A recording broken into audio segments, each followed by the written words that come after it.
വേദപുസ്തകത്തിലെ വളരെ പ്രധാനപ്പെട്ട ഒരു പുസ്തകമാണ് സങ്കീർത്തന പുസ്തകം.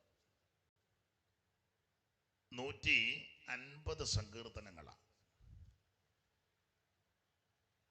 ഈ മോഡേൺ ഉപദേശിമാര് ചിലര് പറയുന്നത് സങ്കീർത്തനം ഒന്ന് വായിക്കരുതെന്ന വട്ട. പഴയ ഭാഷ പറഞ്ഞ കിറുക്ക.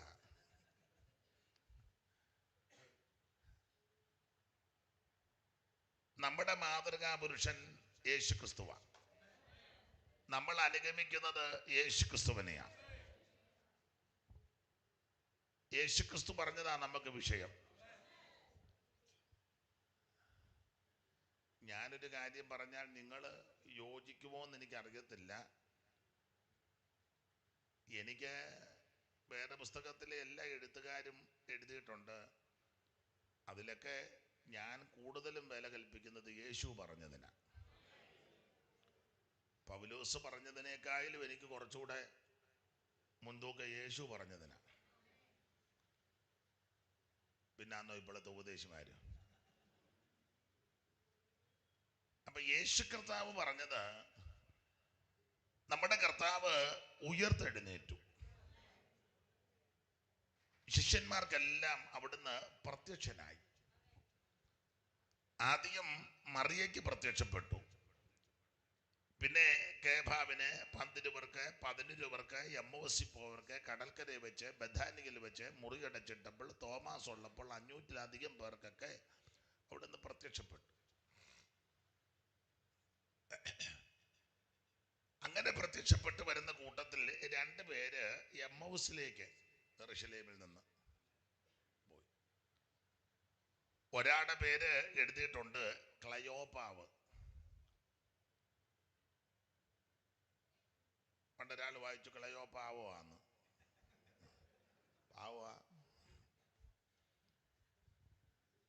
പാവാന്നേലും കൊള്ളാൻ പിന്മാറ്റത്തില്ല. അങ്ങനെയുള്ള ആൾക്കാർ നമ്മുടെ സഭയിലുമുണ്ട്. വളരെ പാവമാണ്. പക്ഷേ നമ്മൾ പറയാം ആ വീട്ടിലെ അച്ചായൻ വളരെ പാവമാണ്, പക്ഷെ പ്രാർത്ഥനയ്ക്കും വരികയില്ല, വലിയ ശല്യവും ഇല്ല, ആ ഇരിപ്പൊക്കെ കാണുന്ന പാവമാണ്. കളയോ പാവം. അപ്പൊ യെരൂശലേമിൽ നിന്ന് എമ്മൗസിലേക്ക് പോകുകയാണ്. പാവത്തങ്ങളാന്നേലും തർക്കവും വാദവും ഉണ്ട്. മറ്റു വിഷയമല്ല, യേശു ഉയർത്തുന്നു ഉയർത്തില്ലെന്നുമൊക്കെയാണ്. ഇങ്ങനെ തർക്കിച്ചും വാദിച്ചും പോകുമ്പോൾ യേശു ക്രിസ്തു ചേർന്ന് നടന്നു. യേശു ആണെന്നൊന്നും അറിയുന്നില്ല. യേശു ആണെന്ന് അങ്ങനെ അബദ്ധമൊക്കെ പറ്റുന്ന ഒത്തിരി ആൾക്കാരുണ്ട്.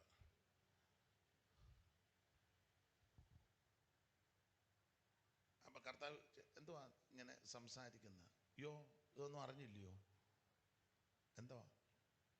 എൻ്റെ സാറേ, ഞങ്ങള് ഒരാളുടെ കൂടെ 2-3 കൊല്ലം ഉണ്ടായിരുന്നു.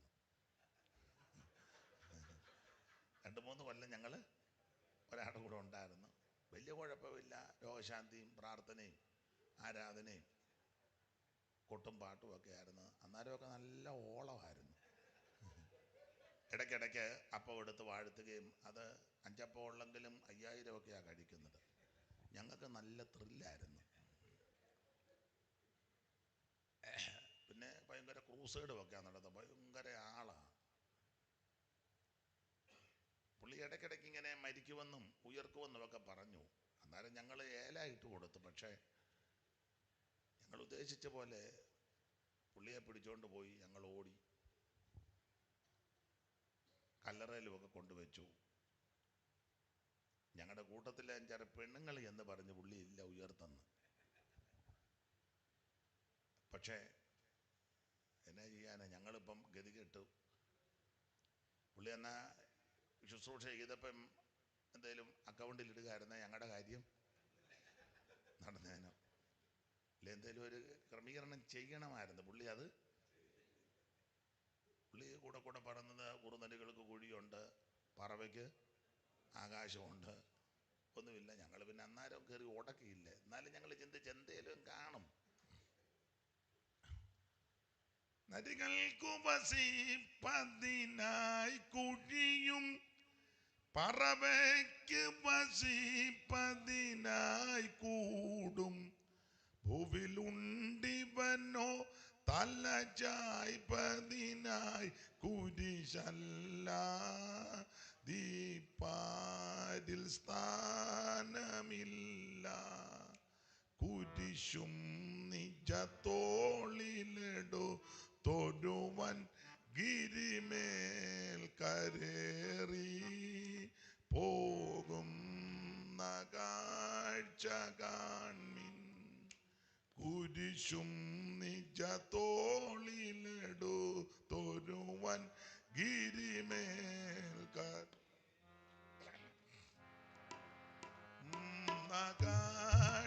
കാൺമിൻ. നരകാഗ്നിയതിൽ നരരാകുലരായി എരിയാനിടയാകരുതായതിനാൽ. നരകാഗ്നിയതിൽ നരരാകുലരായി എരിയാനിടയാകരുതായതിനാൽ. ദുരിതങ്ങളെ ശേഷവും പൂവിൽ ആകുന്നതേതുമോർത്താൽ. കുരിശും നിജ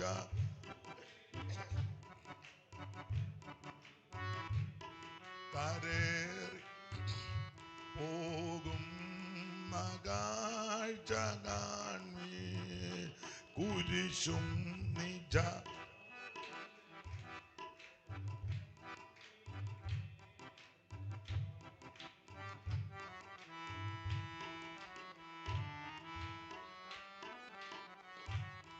അപ്പൊ ശ്രദ്ധിക്കുക, ഇങ്ങനെ ഞങ്ങളുടെ കയ്യിലൊന്നുമില്ല, വളരെ പ്രതിസന്ധിയായി, നീ മാത്രം ഇത് അറിഞ്ഞില്ലയോ?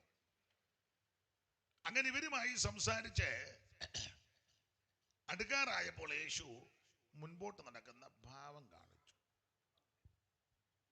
അപ്പൊ ഒരാൾ പറഞ്ഞു, ഏതായാലും നേരം വൈകി അസ്തമിച്ച് ഇന്ന് ഞങ്ങളുടെ കൂടെ. അപ്പോൾ ഇങ്ങനെ കടന്നുപോയ സമയത്ത് കർത്താവ് തിരുവെഴുത്തുകൾ തെളിയിച്ച ഇവരെ മനസ്സിലാക്കി കൊടുത്തുകൊണ്ടിരുന്നത്.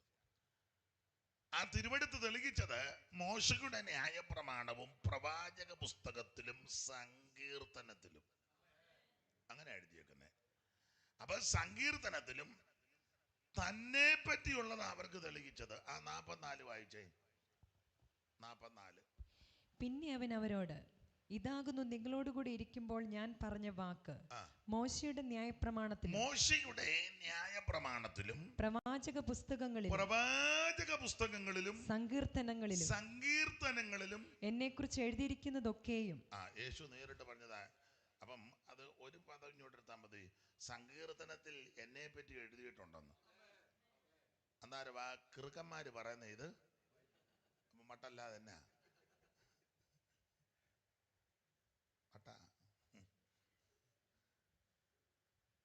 യേശു നേരിട്ട് പറഞ്ഞത് ആ സങ്കീർത്തനത്തിൽ എന്നെ പറ്റി എഴുതിയെന്ന്. അന്നേരം പറയാ, വായിക്കരുത്, പഠിക്കരുത്, അത് കീറിക്കള, കുത്തിക്കെട്ടിയത് ആരാ? വാട്ട് കീറുക്ക. വേണമെങ്കിൽ അങ്ങനെ ഒരു സ്ഥാപനം കൂടെ തുടങ്ങുക. അന്നേ കുറെ എണ്ണത്തിന് നമുക്ക് കിട്ടും ഇഷ്ടം പോലെ ഉണ്ട്.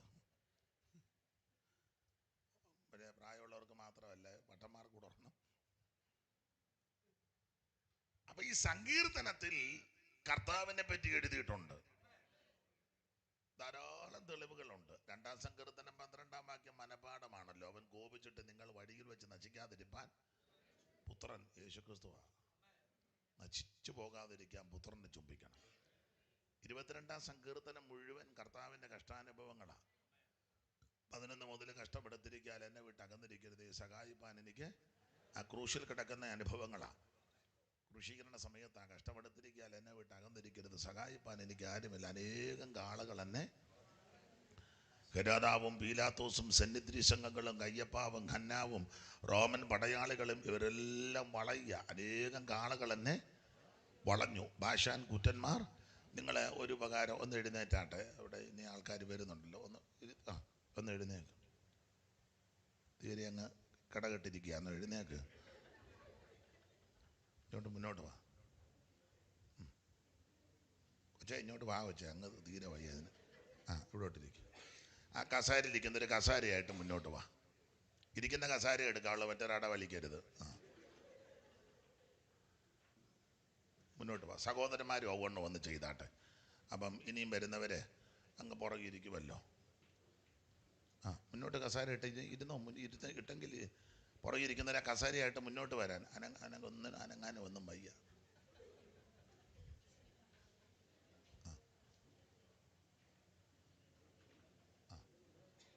നിങ്ങളുടെ നല്ല സഹകരണത്തിന് നന്ദി.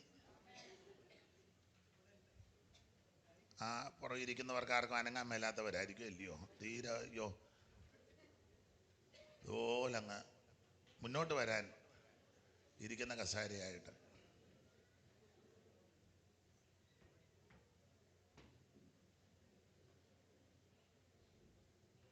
വർത്താനം പറയാന്നോ? അതെ. അപ്പൊ ശ്രദ്ധിക്കുക,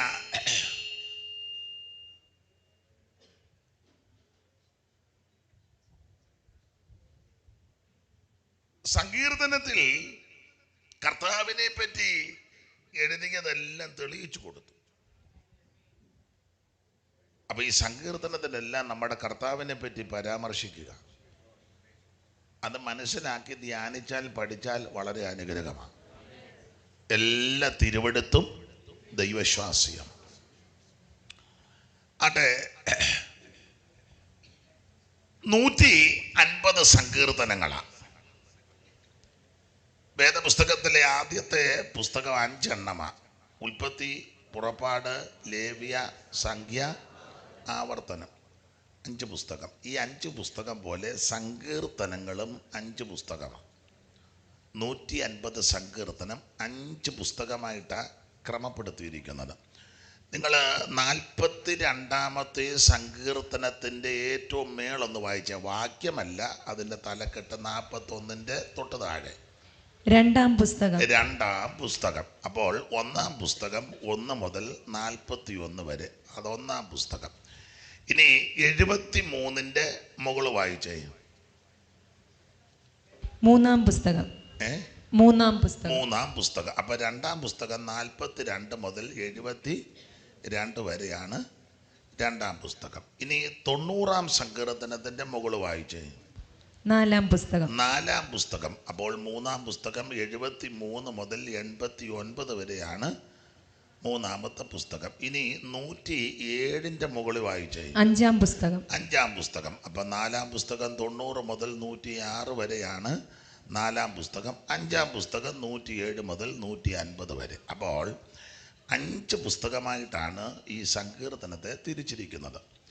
ഇത് ആദ്യത്തെ 5 പുസ്തകവുമായിട്ട് വളരെ യോജിച്ചാണ് നിൽക്കുന്നത്. ആ ഭാഗത്തേക്ക് ഇപ്പോൾ പോകുന്നില്ല. 150 സങ്കീർത്തനം. ഈ 150 സങ്കീർത്തനത്തിൽ ഏതാണ്ട് 100 സങ്കീർത്തനങ്ങൾ ദാവീദ് എഴുതിയതാണ്. 100 സങ്കീർത്തനവും. ചില സങ്കീർത്തനങ്ങളുടെ ഹെഡിങ്ങിൽ ആരാണ് എഴുതിയതെന്ന് ഇല്ല.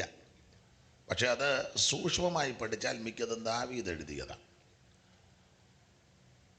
നിങ്ങൾ 109-ാം സങ്കീർത്തനത്തിന്റെ മുകളിൽ എഴുതിയിട്ടുണ്ടെന്ന് വായിച്ച്. 109ന്റെ മുകളിൽ സംഗീത പ്രമാണിക്ക് ദാവീദിന്റെ ഒരു സങ്കീർത്തനം. അപ്പൊ അത് ദാവീദ് എഴുതിയതാണ്. എന്നാൽ 2-ാം സങ്കീർത്തനത്തിന്റെ മുകളൊന്ന് നോക്കിക്കേ. ജാതികൾ കലഹിക്കുന്നതും. അല്ല, മുകളിൽ ആരിലും എഴുതിയെന്ന് എഴുതിയിട്ടുണ്ടോ? ഓരോ ഉത്തരന്മാരാ. അമ്മയ്ക്ക് എവിടെ നിന്ന് കിട്ടി? കൊച്ചുങ്ങൾ കേൾക്കരുത് കേട്ടോ.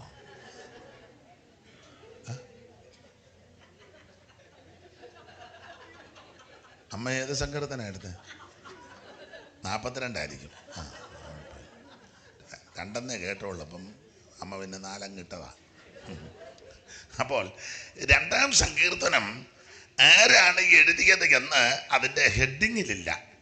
പക്ഷെ അത് ദാവീദ് എഴുതിയതാ. ദാവീദ് എഴുതിയതാണെന്ന് ആദിമസഭ ഒന്നിച്ച് പ്രാർത്ഥിച്ചപ്പോൾ ഈ വാക്യം ഉരുവിട്ട് പ്രാർത്ഥിച്ചിട്ട് പറഞ്ഞു. ദാവീദ് പറഞ്ഞത് അത് വായിച്ചേ. അപ്പോസ്തലപ്രവൃത്തി 4-ന്റെ 23 മുതൽ. വിട്ടയച്ച ശേഷം അവർ കൂട്ടാളികളുടെ അടുക്കൽ ചെന്ന് മഹാപുരോഹിതന്മാരും മൂപ്പന്മാരും തങ്ങളോട് പറഞ്ഞതെല്ലാം അറിയിച്ച് ഇത് കേട്ടിട്ട് അവർ ഒരുമനപ്പെട്ട് ദൈവത്തോട് നിലവിളിച്ച് പറഞ്ഞത്, ആകാശവും ഭൂമിയും സമുദ്രവും അവയിലുള്ള സകലതും ഉണ്ടാക്കിയ നാഥനെ ജാതികൾ കലഹിക്കുന്നത്. അത് 2-ാം സങ്കീർത്തനം 1-ാം വാക്യമാ.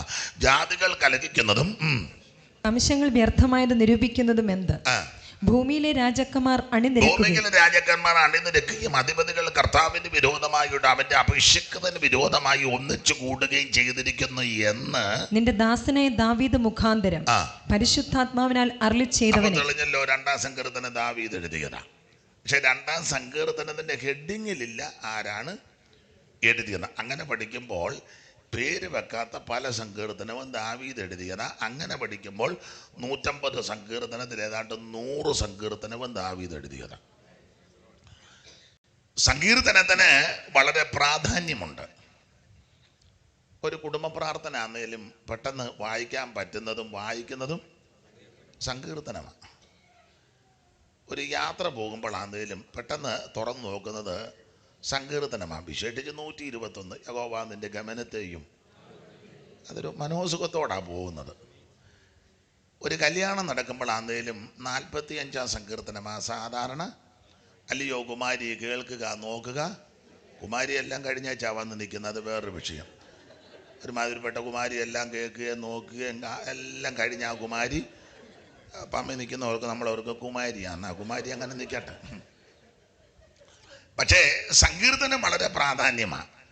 സ്വജനത്തെയും പിതൃഭവനത്തെയും മറക്ക. അപ്പോൾ രാജാവ് നിന്റെ അന്തപുരത്തിലെ രാജകുമാരി, അന്തപുരത്തിലെ രാജ്ഞി ചന്തമേറും ജോപമൂലം. അന്തപുരത്തിലെ രാജ്ഞി ചന്തമേറും ജോപമൂലം. എന്തു പരിപൂർണ യാമിവഴി അണിയും വസ്ത്രം പൊൻകസപ്പ് കൊണ്ടു നെയ്തതാ. എന്തു പരിപൂർണ യാമിവഴി അണിയും വസ്ത്രം പൊൻകസപ്പ് കൊണ്ടു നെയ്തതാ. ദന്തം കൊണ്ടുള്ളതാം ചന്തമേറൻ രാജധാനി. ദന്തം കൊണ്ടുള്ളതാം ചന്തമേറൻ രാജധാനി. സാത്വമോദം വരുത്തുന്നല്ലോ നിനക്കനീശം. കമ്പിവാദ്യങ്ങളിൽ നിസ്വനം.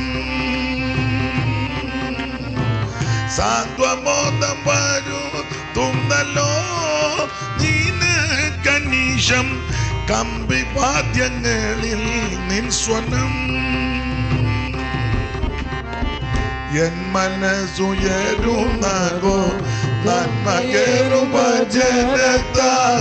എൻ മനസ്സുയരുന്നോ നന്മയേറും വചനത്താൽ. ചിന്മയരാജനെ കുറിച്ചു പാടിയ കഥ ചെമ്മയോടെ ചിടുന്നു. ചിന്മയരാജനെ കുറിച്ചു പാടിയ കഥ ചെമ്മയോടെ ചിടുന്നു. അപ്പൊ ശ്രദ്ധിക്കുക, ഒരു വിമാന ശുശ്രൂഷയ്ക്ക് 45-ാം സങ്കീർത്തനം വായിക്കുന്നത് പോലെ വേറെ ഒക്കുവോന്ന് എനിക്ക് തോന്നുന്നില്ല. നിങ്ങൾ രണ്ടുപേരും എന്നേക്കാൾ മൂത്തവരാണല്ലോ. 62. സത്യം പറയുന്നതിന് സന്തോഷമുണ്ട്. ചിലത് പറയത്തില്ല, അതാ നല്ലത്. കൈ കൊടുക്ക്, എനിക്കും അത് ഇഷ്ടമാണ്. ചിലത് എന്ത് ചെയ്താൽ സത്യം പറയുകയല്ല. നമ്മൾ ചോദിക്കും എന്തുകൊണ്ട് പറയാൻ, കണ്ടിട്ട് തന്നെ അത് തോന്നുന്നു. ഇതാ ഉടനെ മറുപടി ഇതാ, എന്നാൽ ഇത്രയുണ്ടെന്ന്. യാക്കോബിനെ കണ്ടുടനെ ഫറവോൻ ചോദിച്ചു പ്രായം എന്നാ ഉണ്ടെന്ന്. കണ്ടിട്ട് തന്നെ അത് തോന്നുന്നാന്നോ പറഞ്ഞേ. യാക്കോബ് പറഞ്ഞു എൻ്റെ പരദേശ പ്രയാണത്തിൻ്റെ കാലം 130. പിതാക്കന്മാരോട് എത്തിയിട്ടുമില്ല. അപ്പൊ ശ്രദ്ധിക്കുക, സങ്കീർത്തനത്തിന് വളരെ പ്രാധാന്യമുണ്ട്. ഈ മോനെയൊക്കെ ആണെങ്കിലും കൊച്ചു പിള്ളേരെ ആദ്യം പഠിപ്പിക്കുന്നത് 23. യഹോവ എൻ്റെ. കുഞ്ഞുങ്ങൾക്ക് പഠിക്കാനും എളുപ്പമാ, നല്ല സങ്കീർത്തനവുമാണ്. അപ്പം അറിയത്തില്ലോടാ നിനക്ക് യഹോവ എൻ്റെ? അറിയത്തില്ലേ? ഉള്ളതാട്ടോ. മോൻ അറിയത്തില്ലേ? എഴുന്നേറ്റ് വന്നെന്ന് പറഞ്ഞ് പറ. കാണാതെ അറിയത്തില്ലോ മിക്കവർക്കും. അപ്പോൾ കുഞ്ഞുങ്ങൾക്കാണേലും ചെറുപ്പത്തില് പഠിപ്പിച്ചു കൊടുക്കുന്നത് 23-ാമത്തെ സങ്കീർത്തനമാണ്. വളരെ മനപ്പാടമാണ്. കഴിഞ്ഞ ആഴ്ച ഞങ്ങളുടെ സഭയിൽ ഒരമ്മച്ചി വന്നു. 99 വയസ്സുണ്ട്. അമ്മച്ചി 104-ാം സങ്കീർത്തനം കാണാതെ പറയുക, 139 കാണാതെ പറയുക, 119 അമ്മച്ചിക്ക് എല്ലാം അറിയാം കാണാതെ.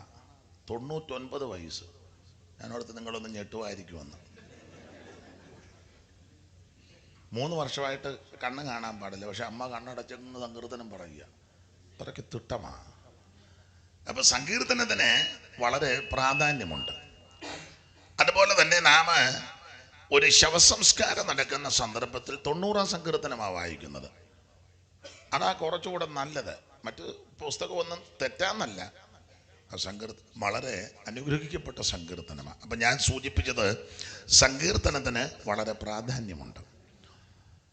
നാം ഇന്ന് പകല് 91-ാം സങ്കീർത്തനം അതിൻ്റെ 10-ാം വാക്യമാണ് വായിച്ചത്. 90-ാമത്തെ സങ്കീർത്തനം നമുക്കറിയാം മോശയുടെ ഒരു പ്രാർത്ഥന. ഇസ്രായേലിൻ്റെ മധ്യസ്ഥൻ, അല്ലെങ്കിൽ പഴയ നിയമത്തിൻ്റെ മധ്യസ്ഥൻ, ഒന്നുകൂടെ പറഞ്ഞാൽ ഇസ്രായേൽ മക്കളെ നടത്തിയ നായകൻ. അദ്ദേഹത്തിൻ്റെ വളരെ ശ്രദ്ധേയമായ ഒരു പ്രാർത്ഥനയാണ് 90-ാം സങ്കീർത്തനം. വളരെ ആഴമേറിയ ചിന്തകൾ ആ സങ്കീർത്തനത്തിലുണ്ട്. മനുഷ്യൻ്റെ ക്ഷണികത, അല്ലെങ്കിൽ നൈമിഷികത, നാം എന്തിനായി ഭൂമിയിൽ ജീവിക്കുന്നത്, എത്ര നാളിനി ജീവിക്കും, ജീവിക്കുന്നതിൻ്റെ ഉദ്ദേശം എന്താ, ഇതൊക്കെ വളരെ ചിന്തിക്കത്തക്ക വിധത്തിലുള്ള സങ്കീർത്തനമാണ് ആ പ്രാർത്ഥന, 90-ാം സങ്കീർത്തനം. അത് മോശയുടെ ഒരു പ്രാർത്ഥനയാണ്. ഈ 91-ാമത്തെ സങ്കീർത്തനം ആരാണ് എഴുതിയത് എന്ന് അതിൻ്റെ തലക്കെട്ടിലില്ല. എന്നാൽ വേദപണ്ഡിതാക്കളിൽ സിംഹഭാഗം ആൾക്കാരും അഭിപ്രായപ്പെടുന്നത് 90-ാം സങ്കീർത്തനം മോശെ എഴുതി, 91 യോശുവ എഴുതിയെന്ന. അപ്പൊ 91-ാമത്തെ സങ്കീർത്തനം യോശുവയുടെ സങ്കീർത്തനമാണെന്ന്. അതിന് പല കാര്യങ്ങളുണ്ട്. ഒരു തെളിവ്, ഒരു ബാധയും നിന്റെ കൂടാരത്തിൽ. അപ്പോൾ മിസ്രൈമിൽ വിട്ട 10 ബാധ കണ്ടും കേട്ടും വളർന്നയാളാ യോശുവ. മിസ്രൈമിലെ 10 ബാധ, രക്തം വെള്ളമാക്കിയത് മുതൽ ആദിയാതന്മാർ മാറ്റപ്പെടുന്നത് വരെ, ഈ സകല ബാധകളും ഇസ്രയേലിനെ തൊടാതെ മിസ്രൈമിന്മേൽ ന്യായവിധി നടത്തിയത് മുഴുവൻ കണ്ടയാളാ യോശുവ. അതുകൊണ്ട് യോശുവ വളരെ ഉറപ്പിച്ചും തറപ്പിച്ചും പറയുക, ഒരനർത്ഥം നിനക്ക് ഭവിക്കത്തില്ല, ഒരു ബാധയും നിന്റെ കൂടാരത്തിൽ. യോശുവയെ പറ്റി പഠിക്കുമ്പോൾ ഒന്ന്, മോശയുടെ കൈക്ക് വെള്ളം ഒഴിച്ചയാളാ, മോശയുടെ കാല് വാരിയ ആളല്ല. ഇന്ന് 2, 3, 4 വർഷം പമ്മ നിന്നേച്ച് പോകാൻ നേരത്ത് കാലേ വാരി മോശനെ അടിച്ച് താഴെ ഇട്ടേച്ച് യോശുവ അപ്പുറേ പോയി തൊട്ടപ്പുറേ ഒരു സഭ അങ്ങ് തുടങ്ങും, യോശുവ വർഷിപ്പ് സെൻറ്റർ. അങ്ങനെയുള്ള ധാരാളം ആൾക്കാരുണ്ട്. അവനെ ഇവിടെ വന്നാൽ ഇതെല്ലാം ഇതിൻ്റെ ആദിപാഠമൊക്കെ പഠിച്ച് വരുമ്പോൾ ഇവന് പ്രാർത്ഥിക്കാൻ അറിയാൻ മേല, വേദവൃത്തം വായിക്കാൻ അറിയാൻ മേല, പാട്ട് പാടാൻ ഒന്നും അറിയത്തില്ല. വന്ന് ആ കാക്കക്കേടെല്ലാം മാറി കഴിഞ്ഞപ്പോൾ ഇപ്പം ഇവനും മിടുക്കനായി. അപ്പം യോശുവ അങ്ങനല്ല. മോശയുടെ കൈക്ക് വെള്ളം ഒഴിച്ച് കൊടുക്കുക, വെള്ളം ഒഴിച്ച് കൊടുക്കുന്ന ആളാണ് യോശുവ. നല്ല മനുഷ്യനാ. 2, യോശുവയെ പറ്റി വായിക്കുന്ന കൂടാരം വിട്ട് പിരിയാതിരിക്കുക. എപ്പോഴും കൂടാരത്തിലുണ്ട്. അല്ലാതെ വീഗാലാൻഡിലും ബ്ലാക്ക് തണ്ടറിലും പിന്നെ മൂന്നാറിലും യോശുവനെ എപ്പോൾ നോക്കിയാലും മൂന്നാറ് കാണാം. എപ്പോഴും ഇങ്ങനെ ഫോട്ടോ എടുക്കുന്നതാണ്. വരയാടിൻ്റെ കൂടെ എപ്പോഴും അങ്ങ് ടൂറാ യോശുവ. ഇപ്പോഴത്തെ ഒരുമാതിരിപ്പെട്ട യോശുവ എല്ലാം ദൈവത്തിൻ്റെ മകൻ. എന്നാൽ ഈ യോശുവ അങ്ങനല്ല, കൂടാരം വിട്ട് പിരിയുന്നില്ല. എപ്പോൾ നോക്കിയാലും കൂടാരത്തിലുണ്ട്. കൂടാരത്തിൽ ദൈവ സാന്നിധ്യമാണ്. അങ്ങനെയുള്ളവരെയൊക്കെ വളരെ ബുദ്ധിമുട്ടാണ് കാണാൻ. അപ്പോൾ 1, മോശയുടെ കൈക്ക് വെള്ളം ഒഴിച്ചു കൊടുക്കുന്നു. 2, കൂടാരം വിട്ടുപിരിയും. ഒരിക്കലും യോശുവയോട് മോശ പറഞ്ഞു, നീ ജനത്തെ കൂട്ടി പാളയത്തിൽ ചെന്ന് യുദ്ധം ചെയ്യാൻ പറഞ്ഞു. യോശുവ യുദ്ധത്തിന് പറഞ്ഞു വിട്ടു. നമ്മളതിനെ പറയാം, എന്നെ അങ്ങോട്ട് കൊല്ലാൻ വിട്ടച്ച് താൻ ഇവിടെ ഇരുന്ന് സൂഹിക്കുകയാന്ന്. ഇന്നത്തെ യോശുവാന്ന് പറയുവാന്നോ കൊള്ളാം, നല്ല ശേലായി. ദൈവത്തിൻ്റെ ഞാൻ തമാശ അല്ലി പറഞ്ഞത്. ഇന്നത്തെ യോശുവ പറയും, താൻ ഇവിടെ ഇരുന്ന് സൂഹിച്ചു എന്നെ വല്ലവൻ്റെ തലമേടിച്ച് ഞാൻ ചാത്തോട്ടുന്നു. പക്ഷേ അതിനപ്പുറവും പറയും, അത് ആച്ചാൻ പറഞ്ഞത് അതിൻ്റെ സത്യം, അതും പറയും, അതിൻ്റെ അപ്പുറവും പറയും. പക്ഷെ യോശുവ അനുസരിച്ചു. നടത്തിപ്പുകാരനാകുന്ന മോശയെ പറഞ്ഞത് യോശുവ അനുസരിച്ചു. അതുകൊണ്ട് ദോഷമൊന്നും വന്നില്ലല്ലോ. സ്തോത്രം, സ്തോത്രം. തന്നെയല്ല യോശുവയുടെ വേറൊരു വിശേഷത, മോശയെ പർവ്വതത്തിലോട്ട് പ്രമാണം വാങ്ങാൻ പോയപ്പം യോശുവയും കൂടെ കൊണ്ടുപോയി. നിങ്ങൾ ആൻ്റെ 24:12 വായിച്ച 24:12 പുറപ്പാടാണ്. പിന്നെ യഹോവ മോശയോട്, നീ എൻ്റെ അടുക്കൽ പർവ്വതത്തിൽ കയറി വന്ന് അവിടെ ഇരിക്കാം. ഞാൻ നിനക്ക് കൽപ്പലകകളും നീ അവരെ ഉപദേശിക്കേണ്ടതിന് ഞാൻ എഴുതിയ ന്യായപ്രമാണവും കൽപ്പനകളും തരും എന്നരുളി ചെയ്തു. അങ്ങനെ മോശയും അവൻ്റെ ശുശ്രൂഷക്കാരനായ യോശുവയും എഴുന്നേറ്റ് മോശെ ദൈവത്തിൻ്റെ പർവ്വതത്തിൽ കയറി. അവൻ മൂപ്പന്മാരോട്, ഞങ്ങൾ നിങ്ങളുടെ അടുക്കൽ മടങ്ങി വരുവോളം ഇവിടെ താമസിപ്പീൻ. അഹരോനും ഹൂരും നിങ്ങളോട് കൂടെ ഉണ്ടല്ലോ. ആർക്കെങ്കിലും വല്ല കാര്യവും ഉണ്ടായാൽ അവൻ അവരുടെ അടുക്കൽ ചെല്ലട്ടെ എന്ന് പറഞ്ഞു. അപ്പോൾ അവിടെ ശ്രദ്ധേയമായ പദം, പ്രമാണം വാങ്ങാൻ മോശ പർവ്വതത്തിലോട്ട് പോവുക. മൂപ്പന്മാരെ എല്ലാം വിളിച്ചേച്ച് പറഞ്ഞു, ഞങ്ങൾ അങ്ങോട്ട് പോവുക എന്ന് പറഞ്ഞു. ഞങ്ങൾ ബഹുവചനം, ഞാനും യോശുവയും. ആർക്കെങ്കിലും വല്ല കാര്യം ഉണ്ടായാൽ അഹരോനും ഹൂരും ഇവിടെ ഉണ്ട്, നിങ്ങൾ അവരുടെ അടുക്കൽ ചെല്ലണം. അപ്പൊ ഈ പ്രമാണം വാങ്ങാൻ കൂടെ കൊണ്ടുപോയത് യോശുവയെ. കൈക്ക് വെള്ളം ഒഴിച്ചു കൊടുത്ത് കൂടാരം വിട്ടു പിരിഞ്ഞില്ല. യുദ്ധത്തിന് മുന്നിലുണ്ടായിരുന്നു. അപ്പം മനസ്സിലായി, പ്രമാണം വാങ്ങാൻ ഇവനാ നല്ലത്. എല്ലാവരെയും ഒന്നും കൂടെ കൊണ്ടുപോകാൻ നോക്കുകയില്ല. ചെല്ലുവരെങ്കിൽ എന്നെ കൊണ്ടുപോകാത്തത്, എന്നെ കൊണ്ടുപോയ നീ അവിടെ വിക്രിയമോ ഉണ്ടാക്കി വെക്കും. പണ്ട് ഞങ്ങൾ മോനെ മൈക്ക് ഞാനിവിടെ നിൽക്കുന്നതുകൊണ്ടായിരിക്കും അല്ലയോ, ഇവിടെ നിൽക്കുന്നതുകൊണ്ടാണ്. അപ്പം ചിലരെയൊന്നും എല്ലായിടത്തും കൊണ്ടുപോകാൻ. ഞങ്ങൾ പണ്ട് ഒരു ടീം പ്രവർത്തനം ഉണ്ടായിരുന്നു. അപ്പം 10-15 വേങ്ങല ഒരു വേവിച്ചനുണ്ടായിരുന്നു. കെ ജോസഫ്, കൊച്ചിലത്തെ യോയിച്ചന്, CV ഓണപ്പച്ചന് അതിൻ്റെ രക്ഷാധികാരി, ഞാനുണ്ട്, വേറെ കുറച്ച് സഹോദരന്മാർ. അപ്പോൾ ഇടയ്ക്ക് വേറെ ചിലർ വരും. ഞങ്ങൾ ഒരു ടീം പ്രവർത്തനത്തിന് ഇങ്ങനെ വീടുകളൊക്കെ കയറി ട്രാക്റ്റ് കൊടുത്ത് വർഷങ്ങൾക്ക് മുമ്പാണ്. അപ്പം ഞങ്ങൾ വേറൊരു വീട്ടിൽ ചെന്ന് ഞാനും വേറെ 2 പേരുടെ അകത്ത് കയറി. അവർ ഇരിക്കാൻ പറഞ്ഞു. ഞങ്ങൾ 5-6 പേരുണ്ട്. ഒരു പഴയ തറവാട അകത്ത് കയറിയിരുന്ന് സുവിശേഷം പറയുക. അപ്പം കൂടെ വരുന്നവനെ കാണുന്നില്ല 2 അപ്പം ഞാൻ ഇടയ്ക്കിടയ്ക്ക് നോക്കുന്നുണ്ട്, ചോദിക്കാൻ പറ്റുമോ എന്ത് ചെയ്യുന്നു. പിന്നെ എനിക്ക് മനസ്സിലായി എന്തോ പന്തികേടുണ്ടെന്ന്. അപ്പം ഞാൻ പെട്ടെന്നത് എല്ലാം പറഞ്ഞേച്ച് പ്രാർത്ഥിച്ചിറങ്ങി. ഞാൻ ചോദിച്ചെന്തിയ പവന്മാർ 2 പേരയിലിരുന്ന് പേരയ്ക്കാതില്ലെന്ന്. ആ വീട്ടുകാരുടെ മുറ്റത്ത് ഒരു പടന്ന പേര, നല്ല ഇങ്ങനെയുള്ളവനെ അടുത്തടുത്ത് കൊണ്ടുപോകാൻ പറ്റുമോ? അവർ മര്യാദക്കാരും നല്ല മനുഷ്യരും ആയതുകൊണ്ട് അയ്യോ കുറച്ചുകൂടെ പറിച്ചോളാൻ പറഞ്ഞു. അവർ നല്ല മനുഷ്യരാണ്. അതാണോ അതിൻ്റെ മര്യാദ? അതാ എല്ലാത്തിനെയും ഒന്നും കൊണ്ടുപോകാൻ ഒക്കുകയില്ല.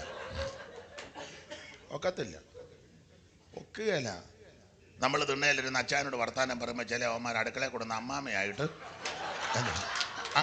അങ്ങനെയുള്ളവന്മാരുണ്ട്. അമ്മാമ്മയുടെ ഫോൺ നമ്പർ മേടിച്ചോണ്ട് അവൻ എന്നുവെച്ചാൽ അന്ന് രാത്രി അമ്മാമ്മയ്ക്ക് ഹായ്, അമ്മാമ്മ ഉറങ്ങിയോ എന്ന്. എന്തത്യാവശ്യം അമ്മാമ്മ ഉറങ്ങിയോ എന്ന് ഇവനെ. അയ്യോ നിങ്ങൾ ചിരിക്കാനൊന്നും പറഞ്ഞല്ല, നടക്കുന്ന കാര്യമായി പറഞ്ഞത്. രാത്രി ചോദിക്കുക അമ്മാമ്മ ഉറങ്ങിയോ എന്ന് പറഞ്ഞാൽ നീ ശബരിമലയിൽ പോവല്ലേ, അവിടെ അല്ലേ ഉറക്കുന്നപ്പോൾ പാട്ട് പാടി, അവിടെ പാട്ട് പാടി ഉറക്കും. ഹരിവരാസനം രാത്രി. ഇവൻ അമ്മാമ്മയെ ഹരിവരാസനം പാടി ഉറക്കാൻ.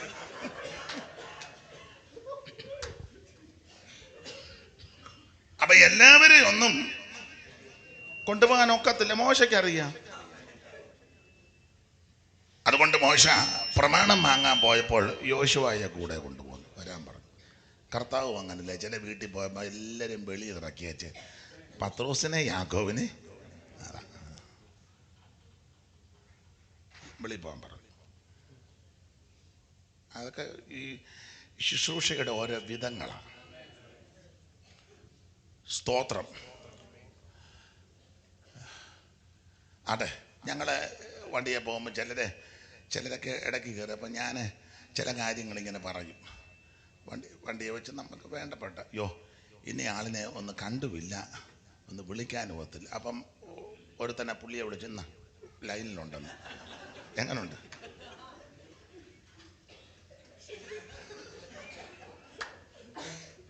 പിടിച്ചോളാൻ.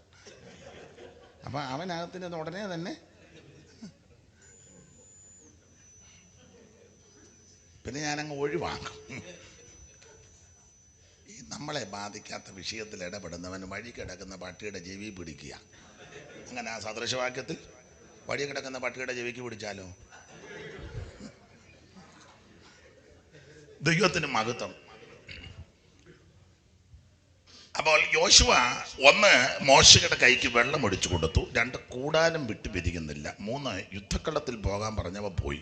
അതുകൊണ്ട് മോശയ്ക്ക് മനസ്സിലായി ഇവനെ പ്രമാണം വാങ്ങാൻ കൊണ്ടുപോകാം. അങ്ങനെ കൊണ്ടുപോയി ചരിത്രം 2 പേരും കൂടെ പർവ്വതത്തിൽ ചെന്ന് യോശുവ ഒരു പ്രത്യേക സ്ഥലത്തിരുത്തിച്ച് മോശ മേളിലോട്ട് കയറിപ്പോയി. ദൈവം ഇറങ്ങി വന്നു, ദൈവത്തിൻ്റെ വിരല് കൊണ്ടെഴുതി. പലക ദൈവത്തിൻ്റെ പലകയും ആ പ്രമാണമായിട്ടാണ് വന്നത്. അപ്പോൾ മിസ്രയീമിലെ ബാധകളെല്ലാം വന്ന് ജനത്തെ നശിപ്പിച്ചതും തകർന്നു പോയതെല്ലാം യോശുവ കണ്ടയാളാണ്. അപ്പോൾ തന്നെ പ്രമാണത്തിൽ നിന്നവർക്ക് ബാധ ഏക്കാതിരുന്നതും കണ്ടതാണ്. ഇത് രണ്ടും കണ്ടയാളാ യോശുവ. അതുകൊണ്ടാണ് യോശുവ 91:10 പറഞ്ഞത്, ഒരനർത്ഥവും നിനക്ക് ഭവിക്കത്തില്ല, ഒരു ബാധയും നിന്റെ കൂടാരത്തിൽ അടുക്കത്തില്ല. ഇന്ന് പകൽ വേളയിൽ അവൻ വിശ്വസിക്കുന്നവര് ദൈവത്തെ മഹത്വപ്പെടുത്തിയാണ്.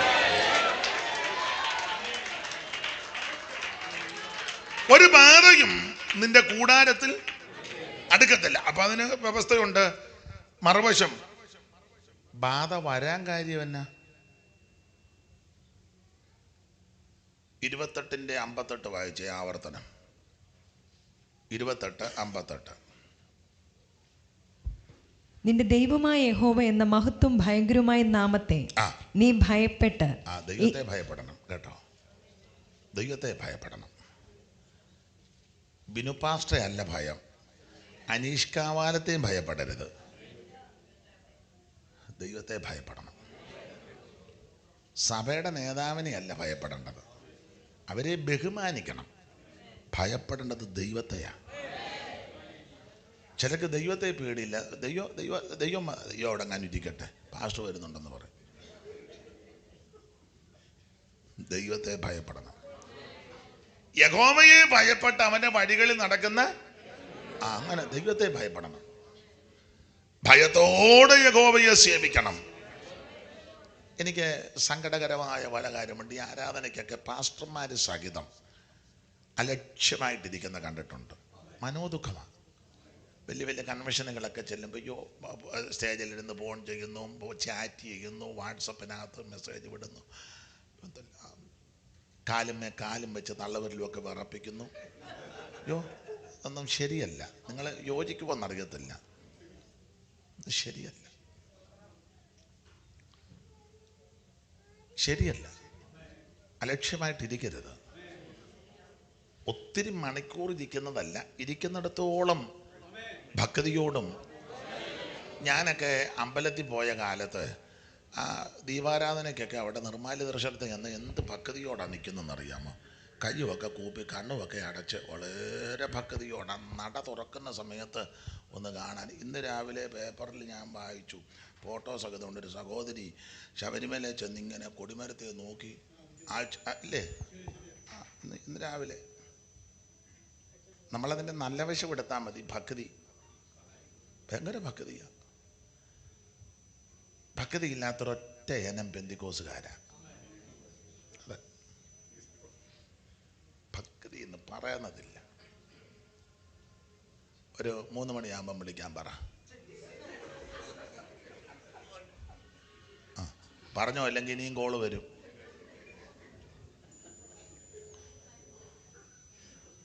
അപ്പൊ ശ്രദ്ധിക്കുക, ദൈവത്തെ ആരാധിക്കുന്നത് ഭക്തിയോടായിരിക്കണം. നിങ്ങളുള്ള ഭക്തിയോടെ, അങ്ങനെ എഴുതിയേക്കുന്നത്, നിങ്ങളുള്ള ഭക്തിയോടെ. ഭക്തി വിരുദ്ധമായ മൃതാലാപങ്ങളെ ഒഴിഞ്ഞിരിക്കണം. സ്തോത്രം. പൗലോസ് പറയുന്നത് ഭക്തിക്കൊത്ത ഉപദേശം, ഇതിനെല്ലാം പ്രമാണമാണ്. ഭക്തിക്കൊത്ത ഉപദേശം. സാറ് പണ്ടൊരു പാട്ട് പാടി, സൈമൺ സാറ്, ഭക്തിയും വൻ ഭക്തി കേടും ചേർത്തിളക്കി തരം പോലെ, ഭക്തിയും വൻ ഭക്തി കേട്ടു ചേർത്തിളക്കി തരം പോലെ, ചെപ്പടി കളി നടത്തു സഭ്യരല്ല കലന്മാര്, ചെപ്പടി കളി നടത്തും സഭ്യരല്ല. കൊണ്ടുവാ കൊണ്ടുവാ നീ ഈ പാപികളെ, കൊണ്ടുവാ കൊണ്ടുവാ നീ, കൊണ്ടുവാ കൊണ്ടുവാ നീ ഈ പാപികളെ, കൊണ്ടുവാ കൊണ്ടുവാ നീ. ഭക്തിക്ക് യോജിച്ച രീതി വേണം. അട്ടെ, അധികം വിവരിക്കുന്നില്ല. വായിച്ചേ. നിന്റെ ദൈവമായ യഹോവ എന്ന മഹത്വവും ഭയങ്കരവുമായ നാമത്തെ, മഹത്വവും ഭയങ്കരവുമായ നാമത്തെ നീ ഭയപ്പെടണം. ഈ പുസ്തകത്തിൽ എഴുതിയിരിക്കുന്ന, ശ്രദ്ധിച്ച്, ബാധ വരാനുള്ള കാര്യമാണ്. വരത്തില്ലെന്നാ നമ്മുടെ വിഷയം. വരാൻ കാര്യമല്ല.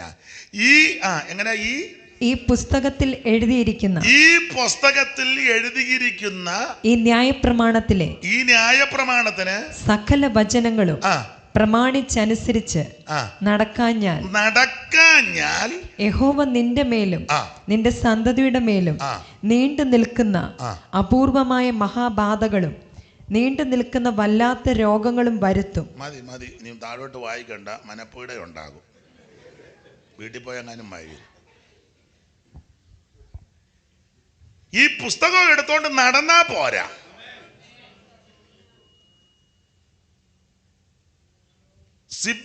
സിബ് ഉള്ളതോ സിബിടാത്തതോ വാങ്ങുന്നതല്ല വിഷയം. ഗിൽറ്റ് ഉള്ളതോ ഗിൽറ്റ് ഇല്ലാത്തതോ അല്ല വിഷയം. കൊറിയൻ ബൈബിളോ നാടൻ ബൈബിൾ അല്ല വിഷയം. മാമ, ഇത് നല്ല പേപ്പറാണല്ലോ. ഇത് ചുളുങ്ങത്തില്ല മേരിക്കുട്ടി, വായിച്ചാലല്ലേ ചുളുങ്ങോള്.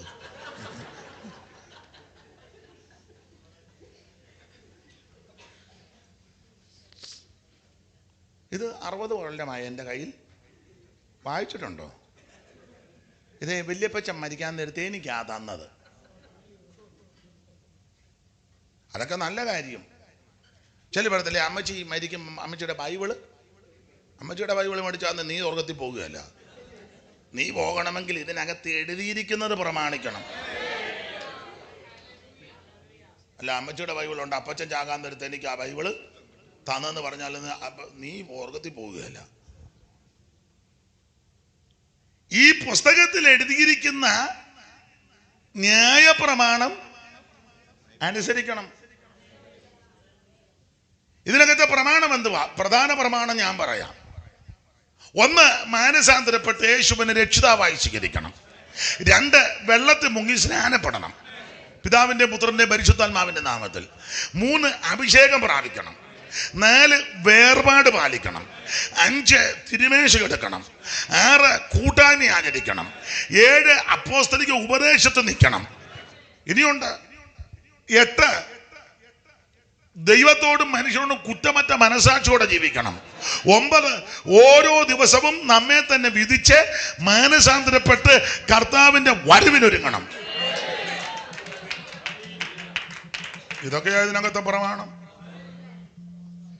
അല്ല, ഇതൊന്നും അനുസരിക്കാതെ ഞായറാഴ്ച കമ്പത്തിൽ നിന്ന് കാളെ ഇറക്കം പോലെ കൊണ്ടുവന്നേ മേപ്പോട്ടും കീഴ്പോട്ടും ഇല്ലേ ചാടിക്കളിയടാ കുഞ്ഞിരാമ തത്തിക്കളിയടാ എന്നിട്ട് പറഞ്ഞ കൊച്ചുരാമ ഇത് പറഞ്ഞു വെച്ച് നല്ല പാസ്റ്റാ ഞങ്ങളുടെ പാസ്റ്റ് കേട്ടോ. പിന്നെ ഞങ്ങളുടെ ചർച്ച എന്ന് പറഞ്ഞാൽ ഫുള്ളി സെൻട്രലൈസ്ഡ് ഏഷ്യ. ബൈബിള് നല്ല, എൻ്റെ ഇരിക്കുന്ന ബൈബിള്, ഇതുപോലൊരു ബൈബിൾ ഈ ചർച്ചിൽ ആർക്കും. അതൊക്കെ നല്ല കാര്യം, പക്ഷെ നീ ഈ പ്രമാണം അനുസരിക്കണം.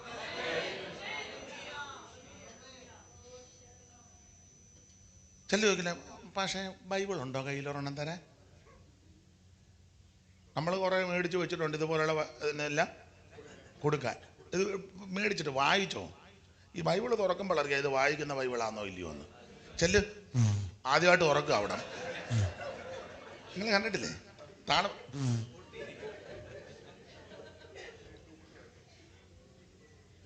ഒന്നും മനസ്സിലാകുന്നില്ലല്ലേ? എത്ര വർഷമായി ഇത് മേടിച്ചിട്ട് ഇന്ന് വരെ ഇവിടെ കിടന്ന് തീയൂതും പോലെ ഊതുക.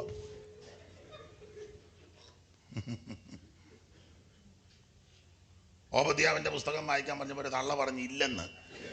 കാരണം ഒരധ്യായമുള്ള ഒട്ടിയിരിക്കുക. തള്ള ഇന്ന് വരെ അത് വായിച്ചിട്ടില്ല. അതിന് പുള്ളിക്കാരി പറയും ഈ ബൈബിളിൽ ഇല്ലെന്ന്. ഓബദ്യാവ് ഇത് തുറന്നില്ലല്ലോ ഇതുവരെ. ഒറ്റ അധ്യായം ഉള്ളത് കൊണ്ട് അത് പറയാം ഇതിനകത്ത് ഇല്ലെന്ന് ഓബദ്യാവ്. ബാധ വരാനുള്ളതിന്റെ കാരണം ഒന്നുകൂടെ സഹോദരി ആ വാക്യം ഒന്നുകൂടെ വായിച്ച 58 മുതല്. നിന്റെ ദൈവമായ യഹോവയെന്ന മഹത്വം ഭയങ്കരവുമായ നാമത്തെ നീ ഭയപ്പെട്ട് ഈ പുസ്തകത്തിൽ എഴുതിയിരിക്കുന്ന ഈ ന്യായപ്രമാണത്തിലെ സകല വചനങ്ങളും പ്രമാണിച്ചനുസരിച്ച് നടക്കാഞ്ഞാൽ യഹോവ നിന്റെ മേലും നിന്റെ സന്തതിയുടെ മേലും നീണ്ടു നിൽക്കുന്ന അപൂർവമായ മഹാബാധകളും നീണ്ടു നിൽക്കുന്ന വല്ലാത്ത രോഗങ്ങളും വരുത്തും. നീ പേടിക്കുന്ന മിസ്രൈമിലെ വ്യാധികളൊക്കെയും അവൻ നിന്റെ മേൽ വരുത്തും. അവൻ നിന്നെ പറ്റിപ്പിടിക്കും. ഈ ന്യായപ്രമാണ പുസ്തകത്തിൽ എഴുതിയിട്ടില്ലാത്ത സകല രോഗവും ബാധയും കൂടെ നീ നശിക്കും വരെ യഹോവ നിന്റെ മേൽ വരുത്തിക്കൊണ്ടിരിക്കും. ഇവിടെ വന്നിരിക്കുന്ന ആർക്കും ഇത് ഉണ്ടാകരുത്. എന്നെ കേൾക്കുന്ന ആർക്കും ഇത് സംഭവിക്കരുത്. അത് സംഭവിക്കാതിരിക്കണമെങ്കിൽ ദൈവത്തിന്റെ വചനം പ്രമാണിച്ചോണം. അല്ല, ഞാൻ ഇത്ര കൊല്ലം പെന്തിക്കോസിലായിരുന്നു, ഇത്ര വർഷം ഇന്നടത്തുണ്ടായിരുന്നു, ഇന്ന പാസ്റ്ററുടെ കൂടെ ഞാൻ കുറേ നാളുണ്ടായിരുന്നു, ഞാൻ ഒത്തിരി പോയതാ. ഇതൊന്നും അവിടെ ചെലവാകുകയല്ല. ദൈവത്തിൻ്റെ മഹത്വം അവിടെ ചെലവാകണമെങ്കിൽ ഈ പ്രമാണം അനുസരിക്കണം. ദൈവത്തിൻ്റെ മഹത്വം. അപ്പൊ ശ്രദ്ധിക്കുക, ബാധ വരാൻ കാര്യം നമ്മുടെ വിഷയം അതല്ലല്ലോ. ബാധ വരാതിരിക്കാൻ ഒരനർത്ഥം നിനക്ക് ഭവിക്കത്തില്ല, ഒരു ബാധയും നിന്റെ കൂടാരത്തിൽ അടുക്കത്തില്ല. ഞാൻ കമ്പിവാചകം പോലെ ചില കാര്യം പറയാം. നമുക്ക് എപ്പോഴാണ് നിർത്തേണ്ടത്? 1:45. ഇപ്പൊ എന്തുവായി? എവിടെ ഒന്ന് കാണാൻ? എവിടെ? ഇവിടെ 1 മണിയായി. ഓക്കെ, 1 മണിയായില്ലേ? അപ്പൊ ശ്രദ്ധിക്കുക, ബാധ വരാതിരിക്കാൻ കാരണം ദൈവത്തിന് മഹത്വം. ഒരു അനർത്ഥം നിനക്ക് ഭവിക്കത്തില്ല, ഒരു ബാധയും നിന്റെ കൂടാരത്തിൽ അടുക്കത്തില്ല. ബാധ അടുക്കാതിരിക്കാൻ എന്ത് ചെയ്യണം? 1 പുറപ്പാട് പുസ്തകം 12-ാം അധ്യായത്തിന്റെ 1 മുതൽ 15 വരെയുള്ള തിരുവെഴുത്തുകളാണ് വായിക്കേണ്ടത്. ആദ്യത്തെ 1-2 വാക്യങ്ങൾ വായിച്ചു. യഹോവ മോശയോടും അഹരോനോടും മിസ്രയീം ദേശത്ത് വെച്ച് അരുളി ചെയ്തത് എന്തെന്നാൽ, ഈ മാസം നിങ്ങൾക്ക് മാസങ്ങളുടെ ആരംഭം. ഈ മാസം നിങ്ങൾക്ക് മാസങ്ങളുടെ ആരംഭമായിരിക്കണം. ആണ്ടിൽ 1-ാം മാസമായിരിക്കണം. അടുത്തത്, നിങ്ങൾ ഇസ്രായേലിന്റെ സർവ്വസംഘത്തോടും പറയേണ്ടത് എന്തെന്നാൽ, ഈ മാസം 10-ാം തീയതി അതത് കുടുംബത്തിന് ഒരു ആട്ടിൻകുട്ടി വീതം ഓരോരുത്തൻ ഓരോ ആട്ടിൻകുട്ടിയെ വേർതിരിക്കണം. പിന്നെ ആട്ടിൻകുട്ടിയെ തിന്നുവാൻ വീട്ടിലുള്ളവർ പോരായെങ്കിൽ ആളുകളുടെ എണ്ണത്തിനൊത്തവണ്ണം അവനും അവന്റെ വീട്ടിനടുത്ത അയൽക്കാരനും കൂടി അതിനെ എടുക്കണം. അപ്പൊ ശ്രദ്ധിക്കുക, ആ ഭാഗമൊക്കെ നിങ്ങൾക്കറിയാം. മിസ്രയീം ദേശത്ത് 9 ബാധ വിട്ടിട്ടും ഫറവോന് മാനസാന്തരമില്ല. ഓരോ ബാധ വരുമ്പോഴും പുള്ളി യോഗം വെക്കും. യോഗം കഴിയുമ്പോൾ ബാധ മാറും. ഉടനെ ഫറവോന്റെ ഹൃദയം അങ്ങനെയുള്ള ധാരാളം ആൾക്കാരുണ്ട്. എന്തെങ്കിലും വിടുതൽ കിട്ടിക്കഴിഞ്ഞാൽ വരത്തില്ല. വിടുതലിന് വേണ്ടിയായി വരുന്നത്. വിടുതൽ വേണ്ടെന്നല്ല, വിടുതലുണ്ട്. യേശുക്രിസ്തു അങ്ങനെയാണല്ലോ ശുശ്രൂഷ ചെയ്തത്. കർത്താവിൻ്റെ ശുശ്രൂഷയെല്ലാം വിടുതലിൻ്റെ ശുശ്രൂഷയാണ്. പിന്നെ 3 രീതിയിലാണ്: ഉപദേശിച്ച്, പ്രസംഗിച്ച്, സൗഖ്യമാക്കി. ടീച്ചിങ്ങും പ്രീച്ചിങ്ങും ഹീലിങ്ങും. ഒരു ഇംഗ്ലീഷ് ഇരിക്കട്ടെ, ഇവിടം വരെ വന്നതല്ലേ, തെറ്റിയോ? നിങ്ങൾ മാത്രം ഇംഗ്ലീഷ് പറഞ്ഞാൽ മതി. അപ്പൊ യേശുക്രിസ്തുവിന്റെ ശുശ്രൂഷയുടെ മെത്തേഡ് അതാ: ടീച്ചിങ്ങും പ്രീച്ചിങ്ങും ഹീലിങ്ങും. ഹീലിംഗ് എന്ന് പറഞ്ഞാൽ നമ്മളെ ഇപ്പൊ നടത്തുന്ന ഹീലിംഗ് ഒന്നുമല്ല. പനി മുതൽ ഉയർപ്പ് വരെ. തള്ള പനിച്ച് കിടക്കുക. ആരാ? പത്രോസിന്റെ അമ്മായിയമ്മ. മർക്കോസ് 1:14 വായിച്ചു. എന്നാൽ യോഹന്നാൻ തടവിലായ ശേഷം യേശു ഗലീലയിൽ ചെന്ന് ദൈവരാജ്യത്തിൽ ഗലീലയിലോട്ട് വന്നു. 29.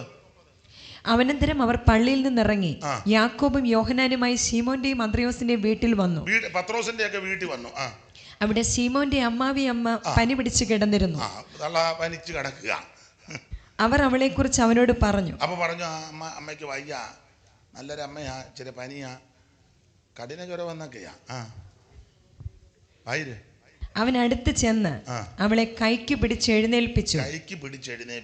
പനി അവളെ വിട്ടുമാറി. അപ്പൊ തുടക്കം ഇങ്ങനെ പനി മുതൽ സൗഖ്യമാക്കാൻ തുടങ്ങി.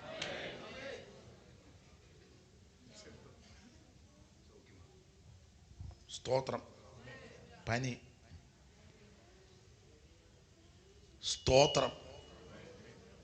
പനിക്ക് കൊണ്ട് ഗുളിക കൊടുത്തെന്നാന്നോ? എന്നാ ഇത് 2 നേരം കഴിക്കുക. ചിലപ്പം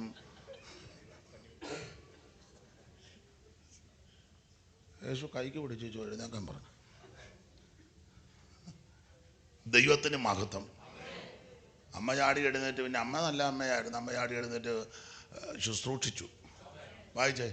അവൾ അവരെ ശുശ്രൂഷിച്ചു. അതാ ഇത്. ചിലക്ക് പനി സൗഖ്യമായാലും പിന്നെ അവിടെ ആടമൂടെ പുതച്ച്, കാരണം എഴുന്നേറ്റല്ലേ ചില കട്ടനിട്ട് കൊടുക്കേണ്ടത്. അപ്പം വയ്യെന്ന് പറഞ്ഞ് കിടന്ന് ചിലക്ക് എന്ന് ഉവാവാ. അങ്ങനെയുള്ള ഒത്തിരി ആൾക്കാരുണ്ടോ? വയ്യ. എന്നാൽ നമ്മൾ ഈ തള്ളയോട് പറയാ, നമ്മൾ മൂന്നാർ വരെ പോവുക, ഞാനും വരുന്നെന്ന് പറയാം. അവിടെ തന്നെ മഞ്ഞിറങ്ങി കോടമഞ്ഞ, അതിനൊരു കുഴപ്പവും. അപ്പം പനിയൊന്നുമല്ല, വെളച്ചിലുള്ള ഒത്തിരി എണ്ണമുണ്ട്, വെളച്ചിലുകാർ. അപ്പൊ യേശു പനി മുതലങ്ങോട്ട് സൗഖ്യമാക്കാൻ തുടങ്ങി. താനോട്ട് നിങ്ങൾ പഠിച്ചു പോയ കുരുടനെ, ജ്വരം പിടിച്ചവനെ, പക്ഷപാതക്കാരൻ, സ്തോത്രം, ചെവി കേൾക്കാൻ മേലാത്തവനെ, ബദിരന് മൂകനുമായവൻ, സ്തോത്രം, എൻ്റെ ഭാഷ ചൊടലീനം ഉള്ളവൻ, തീയിലും വെള്ളത്തിലും. അങ്ങനെ വന്ന് രക്തസ്രവക്കാരി വന്ന് നിങ്ങൾ 5-ാം അധ്യായത്തിന്റെ ഒടുവിൽ വായിച്ചാൽ യായിറോസിന്റെ മോളെ ഉയർപ്പിച്ചു. അങ്ങനല്ലേ? 35 മുതൽ വായിച്ചു. ഇങ്ങനെ പറഞ്ഞുകൊണ്ടിരിക്കുമ്പോൾ തന്നെ പള്ളിപ്രമാണിയുടെ വീട്ടിൽ നിന്ന് ആൾ വന്നു. നിന്റെ മകൾ മരിച്ചുപോയി. അയ്യോ, നിന്റെ മകൾ മരിച്ചുപോയി. ഗുരുവിനെ ഇനി അസഹ്യപ്പെടുത്തുന്നത് എന്തിനെ? ഇനി അങ്ങോട്ട് വിളിച്ച് വെറുതെ വണ്ടിക്കൂലിയും പിന്നെയും ഇതിന് ആവശ്യമില്ല, വേണ്ട.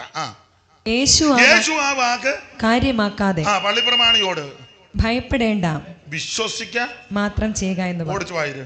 പത്രോസും യാക്കോബും യാക്കോബിന്റെ സഹോദരനായ യോഹന്നാനും അല്ലാതെ മറ്റാരും തന്നോടുകൂടെ ചെല്ലുവാൻ സമ്മതിച്ചില്ല. വയ്യാവേലിനെ എല്ലാം കൊണ്ടുപോകരുത്. അവിടെ ചെന്ന് അഭിപ്രായം പറയും. എഴുന്നേക്കുമെന്ന് തോന്നുന്നില്ല. ഗുരു പ്രാർത്ഥിക്കാതിരിക്കുന്നതാ നല്ലത്. ഉടനെ പറയും, പ്രാർത്ഥിച്ചെങ്ങാനും എഴുന്നേറ്റില്ലേ നമുക്ക് പോയി പറ്റേണ്ടത് അവസാനം. അതാ മെനക്കേടിനെ ഒന്നും അവിടെ പറഞ്ഞു. വായിച്ചേ.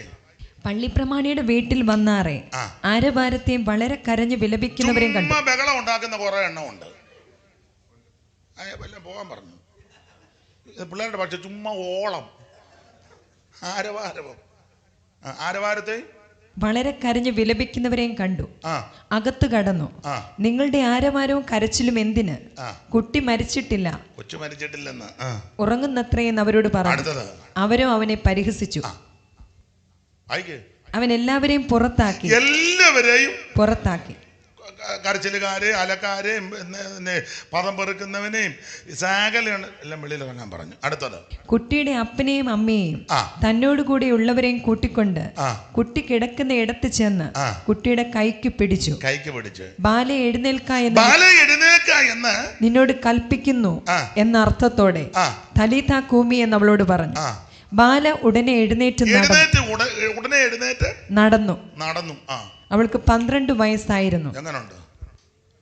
അപ്പൊ 12 വർഷമായ രോഗിയെ സൗഖ്യമാക്കി, രക്തസ്രവക്കാരി. ഈ കൊച്ചിന് 12 വയസ്സ്. അപ്പൊ ഒറ്റ വാക്ക് പറഞ്ഞ യേശുവിന്റെ ശുശ്രൂഷ പനി മുതൽ മരിച്ചവരെ വരെ ഉയർപ്പിച്ചു എന്ന് പറഞ്ഞാൽ കർത്താവിന് ഒരു രോഗവും വിഷയം വലുതല്ല. നമുക്ക് ആ ബ്രെയിൻ ട്യൂമർ വലുത്, ക്യാൻസർ വലുത്, അല്ല കിഡ്നി പ്രോബ്ലം, ഷുഗർ, പനി, മരണം. കർത്താവിന് ഇതെല്ലാം ഒരുപോലെ. ദൈവത്തിന് മഹത്വം. നിന്റെ പനിയെയും സൗഖ്യമാക്കും, മരിച്ചവരെ ഉയർപ്പിക്കും, മാറാരോഗ്യം സൗഖ്യമാക്കും, തീരാവ്യാധികൾ മാറ്റും, സകലത്തെയും വിടുവിക്കുവാൻ കഴിവുള്ളവനാ യേശു. ദൈവത്തിന് മഹത്വം, ദൈവത്തിന് മഹത്വം, ദൈവത്തിന് മഹത്വം. ഇന്ന് പകൽ ആ കർത്താവ് നമ്മുടെ നടുവിലുണ്ട്. സകല ദീനങ്ങളും വ്യാധികളും പൊറുപ്പിക്കുവാൻ കഴിവുള്ള നസ്രായൻ ഇന്ന് പകൽ നമ്മുടെ നടുവിലുണ്ട്.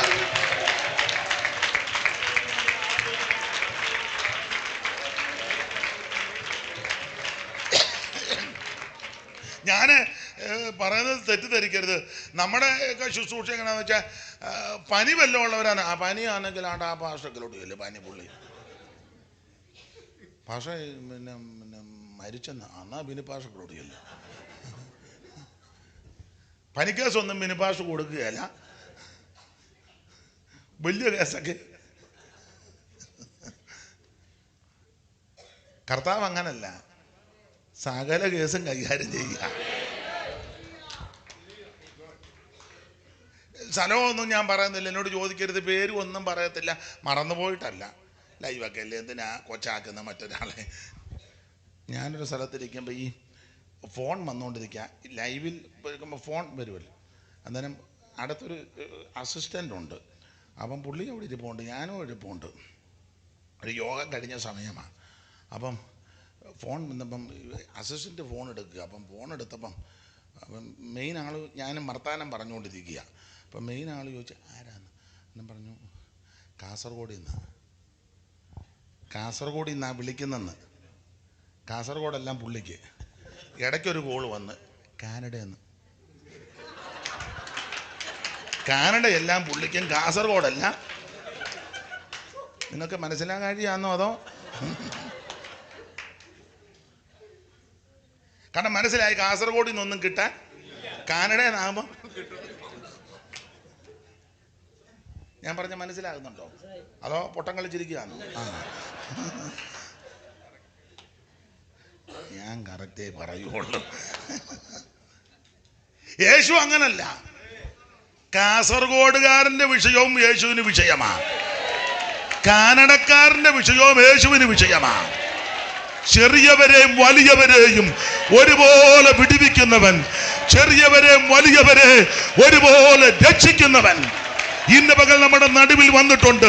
നിന്റെ പ്രശ്നങ്ങൾക്ക് പരിഹാരം തരുവാൻ, നിന്റെ വിഷയങ്ങൾക്ക് തീർപ്പ് കൽപ്പിക്കുവാൻ ഇന്ന് പകൽ വേളയിൽ അവൻ നമ്മുടെ നടുവിൽ വന്നിട്ടുണ്ട്.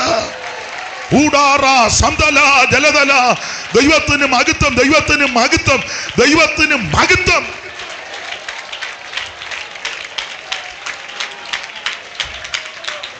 കൃപ കൃപ കൃപ, ദൈവത്തിന് മഹത്വം.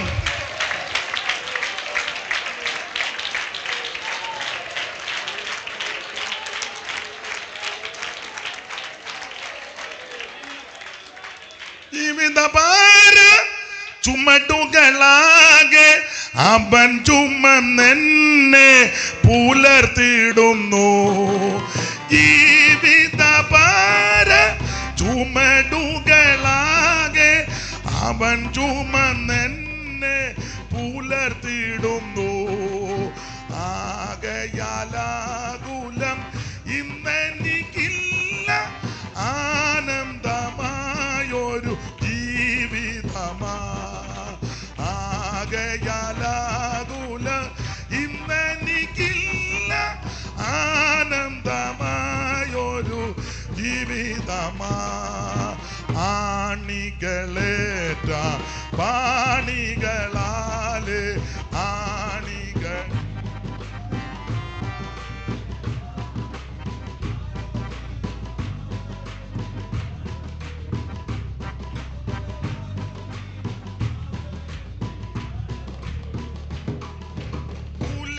ഉലകിലെല്ലാരും പ്രതികൂലമാകിൽ ഉലയുകയില്ല, ഞാൻ ബാധകുകില്ല.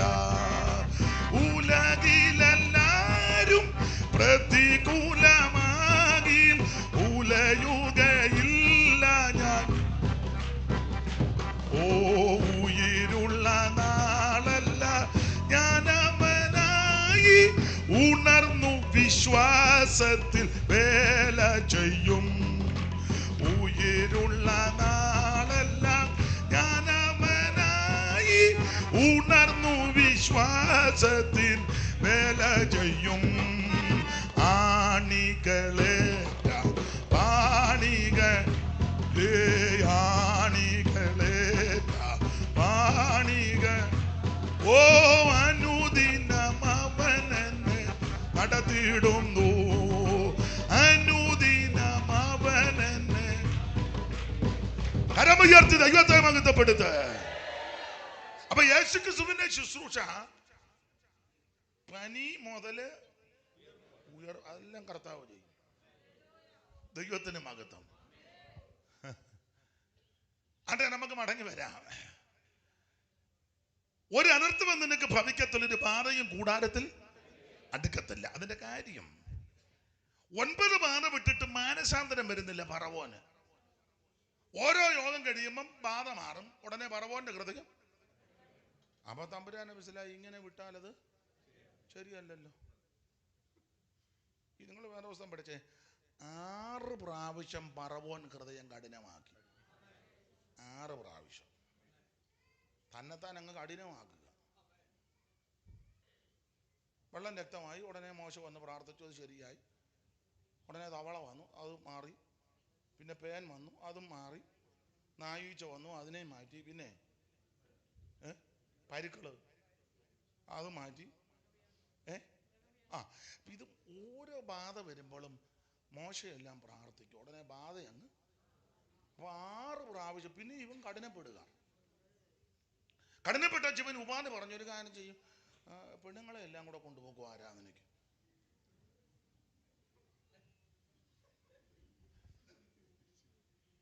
അല്ലെങ്കിൽ ഒരു കാര്യം ചെയ്യും, പെണ്ണുങ്ങളല്ല ഇവിടെ നിൽക്കട്ടെ, സ്ത്രീകളല്ല ഇവിടെ നിൽക്കട്ടെ, നിങ്ങൾ പുരുഷന്മാരല്ല.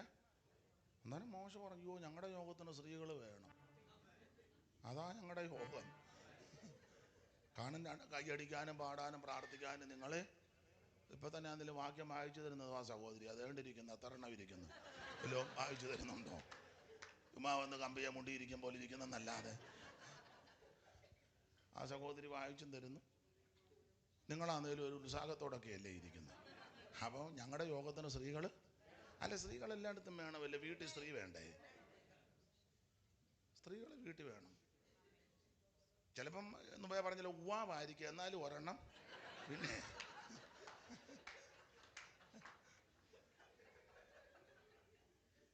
അത് വീടാന്ന ഒരു സ്ത്രീ, അതൊരു ഐശ്വര്യമാണ്.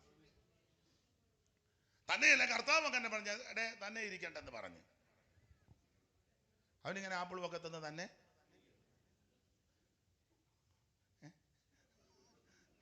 ആപ്പിളാന്നൊന്നും എനിക്കറിയത്തില്ല. തന്നെ ഇരിക്കണ്ടെന്ന് പറഞ്ഞു. മനുഷ്യൻ ഏകനായിട്ടിരിക്കുന്നത് അത് നല്ലതല്ല. ഒറ്റയ്ക്കിരിക്കുന്നത്, ഒറ്റയ്ക്കിരിക്കുമ്പോ എന്തെല്ലാവാ,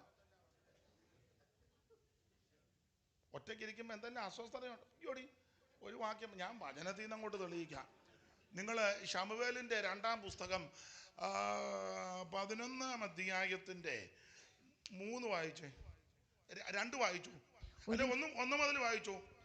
പിറ്റേ ആണ്ട് രാജാക്കന്മാരെല്ലാം യുദ്ധത്തിന് പുറപ്പെടും കാലം ദാവീദ് യോവാബിനെയും ദാവീദ് യോവാബിനെയും അവനോടുകൂടെ തന്റെ ചേവകരെയും അയച്ചു.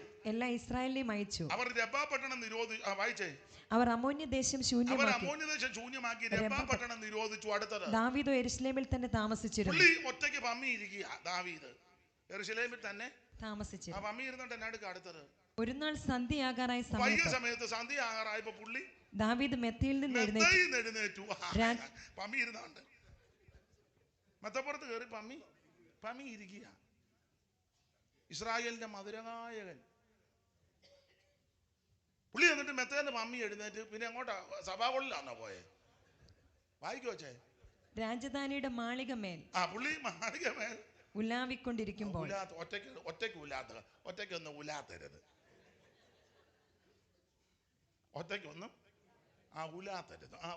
ഉലാത്തി വായിര്. ഒരു സ്ത്രീ കുളിക്കുന്നത് അതാ വിഷയം. കണ്ടോ? ഒറ്റയ്ക്ക് ഇരുന്നാൽ ഒറ്റയ്ക്ക് ഒലാത്തിയാൽ മൊബൈലിനകത്ത് പലതും കാണും. അമ്മാമ്മയ്ക്ക് പിന്നെ മിസ് കോൾ കൊടുക്കേണ്ടി വരും. ഹായ് അമ്മാമ്മേ, ഹൗ ആർ യു? എന്താ അത്യാവശ്യം അറിഞ്ഞില്ലേ?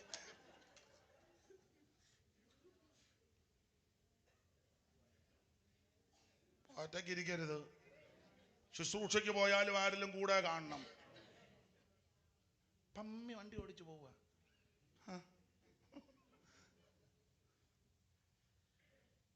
ഏകനായിട്ടിരിക്കുന്നത് നന്നല്ല. അല്ല, കർത്താവ് ശുശ്രൂഷയ്ക്ക് വിട്ടപ്പോൾ ഈ 2 പേരെയാ. അല്ല, നീ പമ്മി അങ്ങോട്ട് പോയിച്ചു വാന്നാണോ പറഞ്ഞത്? അല്ല, അതിന് കാരണമുണ്ട്. 2 പേര് ഒത്തിട്ടല്ലാതെ എങ്ങനെ നടക്കും? അത് 2 പേര് പോയ ഒരുത്തൻ വീണാ മറ്റവൻ എഴുന്നേൽപ്പിക്കും. അതാ പ്രമാണം. സ്തോത്രം. ഭാര്യ മരിച്ചു പോയവർ കാണും. അവര് വീണ്ടും വിവാഹം കഴിക്കണം. കൊച്ചുങ്ങൾ പറയും വേണ്ടാന്ന്. കൊച്ചുങ്ങളുടെ കാര്യം നോക്കി പോവും. നീ കിടന്ന് കുഴയും. ഞാൻ തമാശ പറഞ്ഞതല്ല. അത് ജഡീക ഉല്ലാസത്തിന് വേണ്ടിയല്ല, ഒരു തുണ ആവശ്യമാണ്. പിള്ളേര് പറയും പാപ്പമാക്ക് ഇപ്പൊ 65 കഴിഞ്ഞ് നീ എന്തിനാ കല്യാണം? അങ്ങനൊന്നും അല്ല. പിള്ളേരോടും ഞാൻ പറയും, നിങ്ങൾ നിങ്ങളുടെ കാര്യം നോക്കി പോകാതിരിക്കാൻ പറ്റുമോ? അപ്പം വിവാഹം കഴിക്കണം. ഒരു തുണ വേണം. പിള്ളേർ സമ്മതിക്കത്തുമില്ല. അവരവരുടെ പൊടിയും തട്ടി പോകും. പുള്ളി തന്നെ ചായ ഇട്ട് ബാക്കി ഇച്ചിരി വന്നപ്പോൾ അത് തന്നെ ഇരുന്ന് കുടിച്ച്. ഞാൻ പറയുന്ന കാര്യം മനസ്സിലാകുന്നുണ്ടോ?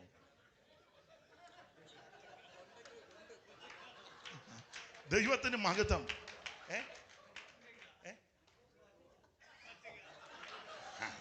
ദൈവത്തിന് മഹത്വം. പിള്ളേരുണ്ടോ? എന്നെ ഒന്ന് വിളിക്കാൻ പറ, ഞാൻ കാര്യം പറഞ്ഞു കൊടുക്കാം. ഇന്ന് തന്നെ തരണം. ദൈവത്തിന് ഇത് ജഡീക തൃപ്തിക്ക് വേണ്ടി അല്ല. അങ്ങനെ തെറ്റിദ്ധരിക്കരുത്. പ്രമാണം അതാ. സ്തോത്രം. ദൈവത്തെ അത് അമ്മമാർക്ക് പിന്നെയും ഒരു പരിഗണന ഉണ്ട്. പറയാം, ഭാര്യ മരിച്ചാൽ മോളും മകനും മരുമകളും വീട്ടിലുണ്ടെന്ന് വെച്ചു. അമ്മയ്ക്ക് ഏറെ സമയത്തും അടുക്കളയിലോട്ട് കയറിച്ചല്ല ഇല്ലേ? അമ്മയ്ക്ക് അല്ല. മൂടിയിരിക്കുന്നത് എന്തോ അടി വെച്ചാൽ ഇതിരിക്കുന്നത് അല്ലേ, പാല് ചെന്ന് ചായ ഇട്ട് അമ്മയ്ക്ക്. അപ്പൻ അങ്ങനെ കൂടെ ചെന്നാലോ പ്രശ്നമുണ്ടാകും. ഞാൻ തമാശ പറഞ്ഞതല്ല. അപ്പം ചെന്നാൽ അപ്പം നല്ല ഉദ്ദേശത്തോടായിരിക്കും ചെല്ലുന്നത്. പക്ഷെ എല്ലാ മരുമക്കളും നല്ലതല്ല. അവൾ ഉടനെ വൈകിട്ട് ഭർത്താവോട് പറയും, ഒരു കാര്യം പറഞ്ഞേക്കാം, നിങ്ങളുടെ അച്ചായൻ്റെ രീതി ഒന്നും അത്ര. ഉടനെ അവൻ ചോദിക്കും, എന്നെ അടി, ഞാൻ രാവിലെ അടുക്കള നിന്നപ്പം പമ്മി.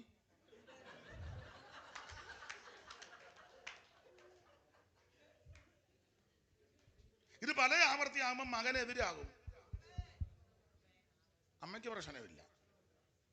അതുകൊണ്ട് അതൊക്കെ പല കാര്യമുണ്ട്. അതുകൊണ്ടായി പറയുന്നത്. അത് ഓപ്പണായിട്ട് പറയാം. അപ്പൻ്റെ പുറം വന്ന് ചൊറിഞ്ഞു, മരുമകളോട് പറയാൻ പറ്റുമോ മോളെ ഇവിടെ വന്ന്? ചിലര് ചൊറിയും, പക്ഷെ അതൊക്കെ പ്രശ്നമാണ്. അതേസമയം ഒരു തുണയുണ്ടെങ്കിൽ തീർത്ത് കാര്യവും പറയാം. ഇതൊക്കെ അതിൻ്റെ പ്രമാണങ്ങൾ. അതാണ് ചെയ്യണ്ടേ ഇതൊക്കെ. അപ്പൊ ഈ ദാവീദ് ഒറ്റയ്ക്കിരിക്കുക. ഒറ്റയ്ക്ക് മെത്തേന്ന് എഴുന്നേറ്റ് മട്ടിപ്പാവിൽ കയറി ഉലാറ്റി ഊരിയാവിന്റെ ഭാര്യ നീരാടുന്നത് കണ്ട് എന്ത് പ്രശ്നങ്ങളുണ്ടായി, എന്ത് പ്രശ്നമുണ്ടായി. ആ ഒറ്റ വിഷയത്തോട് ബന്ധപ്പെട്ട് ശരീരത്തെ ദൈവം തൊട്ടു. മജ്ജ പറ്റിപ്പോയി, ശരീരം വിറയ്ക്കുന്നു, ഭീതി, അസ്വസ്ഥത. ദൈവത്തിന് മഹത്വം. അപ്പൊ ഈ ഹൃദയം തന്നെ കഠിനമാക്കുക. കഠിനം 6 പ്രാവശ്യം ഇവൻ ഹൃദയം തന്നത്തെ കഠിനമാക്കി. അപ്പൊ ദൈവത്തിന് മനസ്സിലായി ഇനി ഇവൻ രക്ഷ. എന്നാ രണ്ടുപേരോട് ഇരുന്ന് പറയാൻ?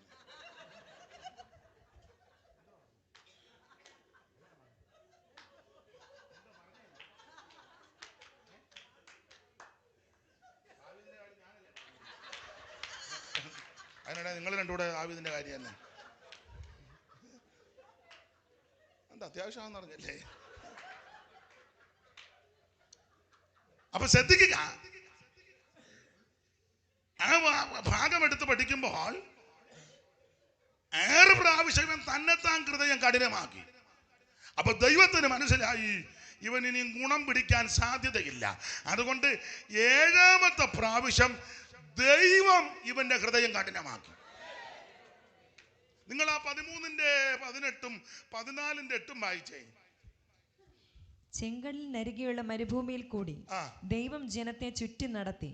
ഇസ്രായേൽ മക്കൾ മിസ്രയീം ദേശത്തു നിന്ന് യുദ്ധസന്നദ്ധനായി പുറപ്പെട്ടു. 14-ന്റെ 6 മുതലൊന്ന് വായിച്ചേ. പിന്നെ അവൻ രഥം കെട്ടിച്ച് പടജനത്തെ വിശേഷപ്പെട്ട 600 രഥങ്ങളെയും മിസ്രയീമിലെ സകല രഥങ്ങളെയും അവയ്ക്ക് വേണ്ടുന്ന തേരാളികളെയും കൂട്ടി യഹോവ മിസ്രയീം രാജാവായ ഫറവോന്റെ ഹൃദയം കഠിനമാക്കിയത് ദൈവം കഠിനമാക്കി. 6 പ്രാവശ്യം ഇവൻ തന്നെത്താൻ കഠിനമാക്കിയപ്പോൾ ദൈവത്തിന് മനസ്സിലായി ഇനി ഇവൻ രക്ഷപ്പെടാൻ ഒരു ചാൻസും ഇല്ല. അതുകൊണ്ട് 7ാമത് ദൈവം കഠിനമാക്കി. അതുകൊണ്ട് സങ്കീർത്തനക്കാരൻ പറഞ്ഞിരിക്കുന്നത് മത്സരത്തിൽ എന്നതുപോലെ നിങ്ങളുടെ ഹൃദയത്തെ കഠിനമാക്കരുത്. 95-ന്റെ 5 മുതൽ വായിച്ചേ. സമുദ്രം അവനുള്ളത്. അതിന്റെ 9 മുതൽ വായിച്ചു. അവിടെ വെച്ച് നിങ്ങളുടെ പിതാക്കന്മാർ എന്നെ പരീക്ഷിച്ചു, എന്റെ പ്രവൃത്തി അവർ കണ്ടിട്ടും എന്നെ ശോധന ചെയ്തു. 40 ആണ്ട് എനിക്ക് ആ തലമുറകളുടെ നീരസമുണ്ടായി. അവർ തെറ്റിപ്പോകുന്ന ഹൃദയമുള്ള ജനമെന്നും എന്റെ വഴികളെ അറിഞ്ഞിട്ടില്ലാത്തവരെന്നും പറഞ്ഞു. ആകയാൽ അവർ എന്റെ സ്വസ്ഥതയിൽ പ്രവേശിക്കത്തില്ലെന്ന് ഞാൻ എന്റെ ക്രോധത്തിൽ സത്യം ചെയ്തു. ഇനി 6 മുതൽ വായിച്ചേ. വരുവീൻ നാം വണങ്ങി നമസ്കരിക്കാം. 95-ന്റെ 6 മുതൽ. വരുവീൻ നാം വണങ്ങി നമസ്കരിക്കാം. നമ്മെ നിർമ്മിച്ച യഹോവയുടെ മുമ്പിൽ മുട്ടുകുത്തുക. അവൻ നമ്മുടെ ദൈവമാകുന്നു, നാമോ അവൻ മേയ്ക്കുന്ന ജനവും അവന്റെ കൈകളിലെ ആടുകളും തന്നെ. അടുത്ത വാക്യം. ഇന്ന് നിങ്ങൾ അവന്റെ ശബ്ദം കേൾക്കുന്നു എങ്കിൽ മെരീബയിലെ പോലെയും മരുഭൂമിയിൽ മസാനാളിനെ പോലെയും നിങ്ങളുടെ ഹൃദയത്തെ നിങ്ങളുടെ ഹൃദയത്തെ നിങ്ങൾ കഠിനമാക്കിയാൽ ഒടുവിൽ ദൈവം നിങ്ങളുടെ ഹൃദയം കഠിനമാക്കും. ദൈവം നിങ്ങളുടെ ഹൃദയം കഠിനമാക്കിയാൽ നിങ്ങൾക്ക് രക്ഷപ്പെടാനൊക്കത്തില്ല. Praise the lord, praise the lord. അതുകൊണ്ട് ഹൃദയം നല്ലതായിരിക്കണം, കഠിനമാക്കരുത്. അവൻ നിർമ്മലമായ ഒരു ഹൃദയം എന്നെ സൃഷ്ടിച്ച് സ്ഥിരമായ ഒരു ആത്മാവിനെ എന്നെ പുതുക്കണമെന്ന് എല്ലാവരും ദൈവത്തോട് പ്രാർത്ഥിക്കുക. ഹൃദയത്തിന് കടുപ്പമുണ്ടാകരുത്, കഠിനത ഉണ്ടാകരുത്. ദൈവം ഇസ്രായേലിന് നിർമ്മല ഹൃദയമുള്ളവർക്ക് നല്ലവനാകുന്നു നിശ്ചയം. കർത്താവ് അങ്ങനെ പഠിപ്പ ഹൃദയ ശുദ്ധിയുള്ളവർ നിർമ്മല ഹൃദയന്മാർക്കൻ ദൈവം അതാൽ നല്ലവനതിനില്ലൊരു വാദം. നിർമ്മല ഹൃദയന്മാർക്കൻ ദൈവം അതാൽ നല്ലവനതിനില്ലൊരു വാദം. എന്നാൽ ദുർമതികൾ സൂക്കി ഭൂമതിയിലും തിരതുല്യം. എന്നാൽ ദുർമതികൾ സൂക്കി ഭൂമതി ഇടറിയ തുള്ളം തിരതുല്യം.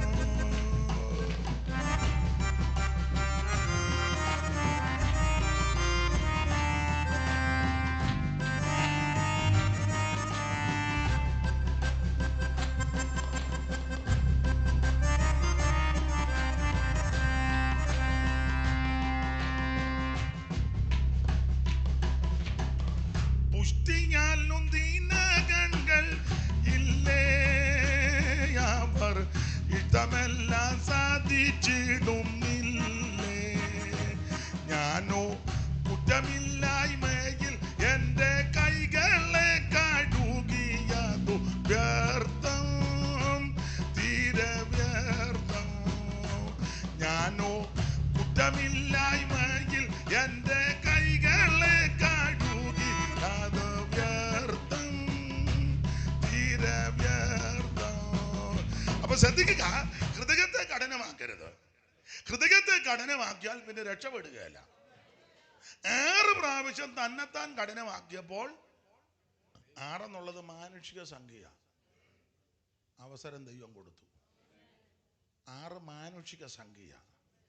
6 പ്രാവശ്യം കഠിനമാക്കിയപ്പോൾ തമ്പുരാന് മനസ്സിലായി ഇനി ഇവൻ രക്ഷപ്പെടുകയല്ല. 7ാമത് ദൈവം കഠിനമാക്കി.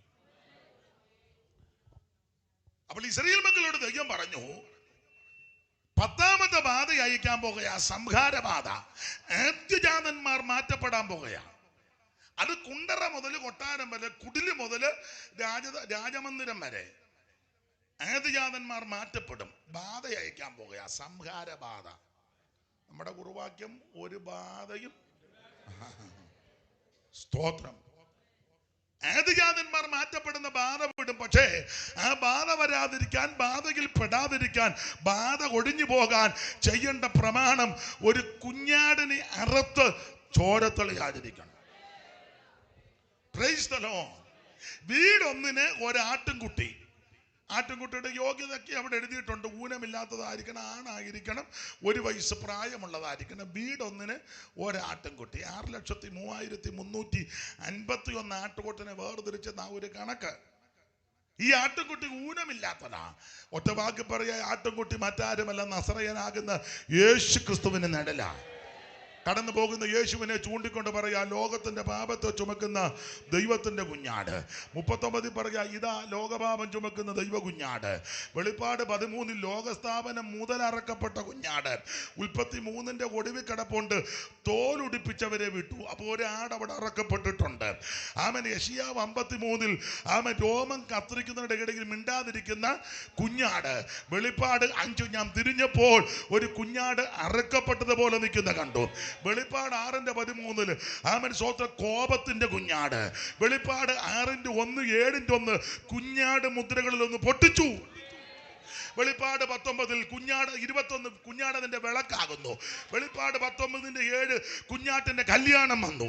അപ്പൊ ചുരുക്കി പറഞ്ഞാൽ ഉൽപ്പത്തി പുസ്തകം മുതൽ അങ്ങോട്ട് പഠിച്ചാൽ ഈ കുഞ്ഞാട് നസറയനാകുന്ന യേശു ക്രിസ്തു.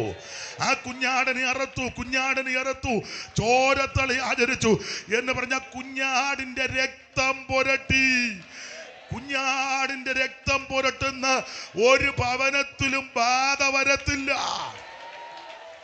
യേശു ക്രിസ്തുവിന്റെ രക്തമടയാളമുള്ള, യേശു ക്രിസ്തുവിന്റെ രക്തത്തിൽ ശരണപ്പെടുന്ന, യേശു ക്രിസ്തുവിന്റെ രക്തത്തിൽ ആശ്രയിക്കുന്ന നിനക്കും എനിക്കും ഒരു ബാധയും വരികയില്ല.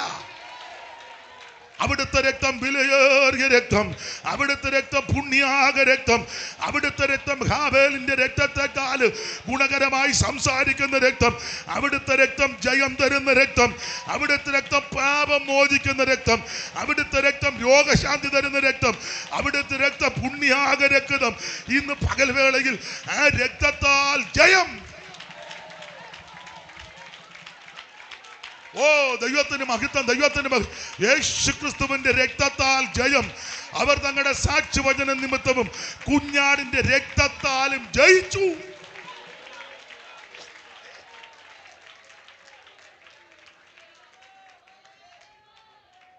വെറും വെള്ളിയല്ല എന്നെ വാങ്ങുവാൻ, പൊൻവൈരമോ അല്ല മറുവിലയായി. വെറും വെള്ളിയല്ല എന്നെ വാങ്ങുവാൻ.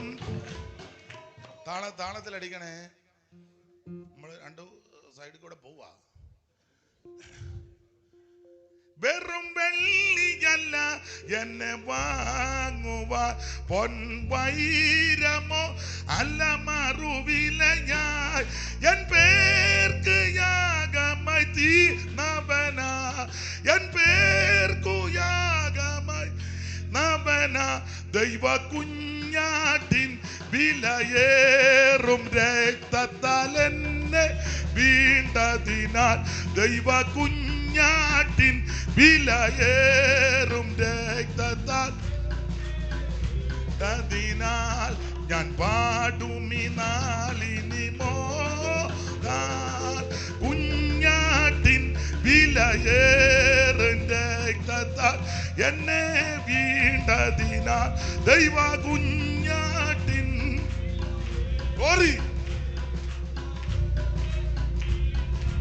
കരമുയർത്ത് ദൈവത്തെ സ്തുതിക്കേ.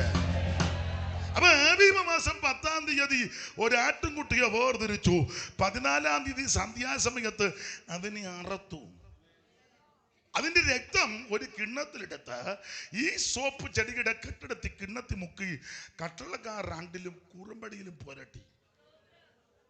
സ്തോത്രം. അന്ന് രാത്രി അവർ കുഞ്ഞാടിനെ ഭക്ഷിക്കുകയും ചെയ്തു.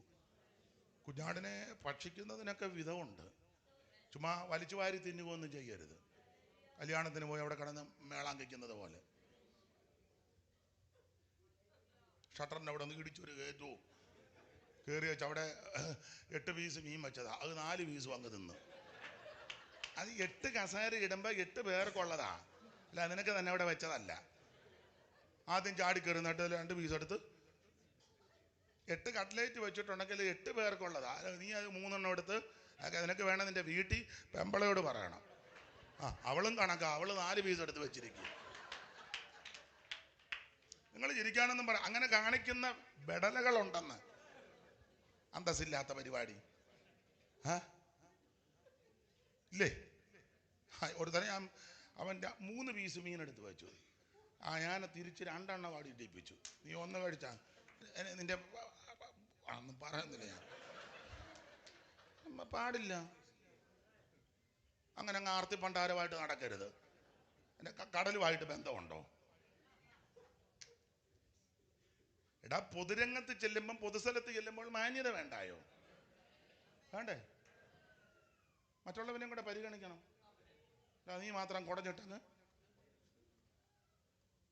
അതുപോലെ തന്നെ ആ ചീമ്പിയ ചതെല്ലാം അവിടെ പാടില്ല. സ്വർഗത്തിൽ ചെന്നു പഠിക്കാനിരിക്കുകയാണോ? ഒക്കെ പഠിക്കണം. പിന്നെ ഒന്നിച്ച് ഭക്ഷണം കഴിക്കുമ്പോൾ വീടാന്നേലും അടുത്താന്നേലും പോയി കടന്ന് കാർക്കിക്ക് ഓക്കാനിക്ക് കുടലൂടെ വെളിയിലോട്ട് വരുത്തുക. ഒക്കെ അങ്ങനെ ഉണ്ടെങ്കിൽ അങ്ങ് റബ്ബർ തോട്ടത്തിൽ പോകണം. ഒരു റബ്ബറെ പിടിച്ചോണ്ട് നിന്നങ്ങ് ആമുക്കിയാക്കണം. നിങ്ങൾ ചിരിച്ചു കളയാൻ പറഞ്ഞതല്ല, ഞാൻ ന്യായമായ കാര്യം പറയുക. മറ്റുള്ളവർ ഭക്ഷിക്കുന്നില്ലേ, അവരെ പരിഗണിക്കണ്ടേ? ഇതൊക്കെ പഠിച്ചിരിക്കേണ്ട കാര്യങ്ങളാണ്. ഒന്നിച്ച് നമ്മൾ പന്തിക്കിരിക്കുമ്പോൾ നീ എടുത്തില്ലെങ്കിൽ അവർക്ക് വിളമ്പി കൊടുക്കണം.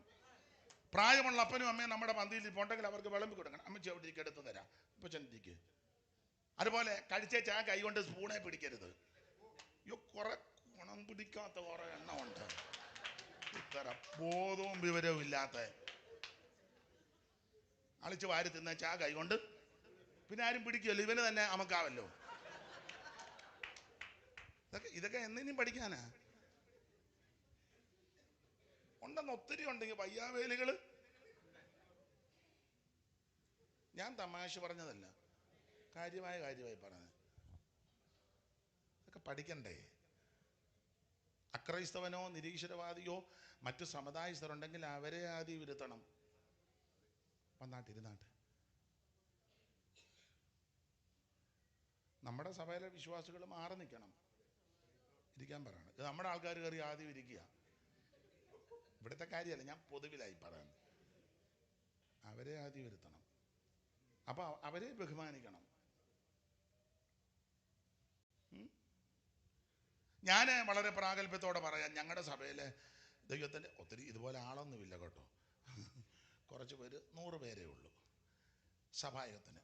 ദൈവത്തിൻ്റെ മഹാകൃപ കൊണ്ട് കൂട്ടായ്മ തുടങ്ങിയ അന്ന് മുതൽ ഈ മിനിഞ്ഞാന്ന് വരെ എല്ലാ ഞായറാഴ്ചയും ഭക്ഷണം കൊടുക്കും. അത് ദൈവം തരുന്ന കൃപയ്ക്കനുസരിച്ച് ഇവിടെയും കൊടുക്കുമല്ലോ. അപ്പം എൻ്റെ ഒരു രീതി, എല്ലാവരും കഴിച്ച് ഉറപ്പ് വരുത്തിയേച്ചേ ഞാൻ കഴിക്കുകയുള്ളൂ.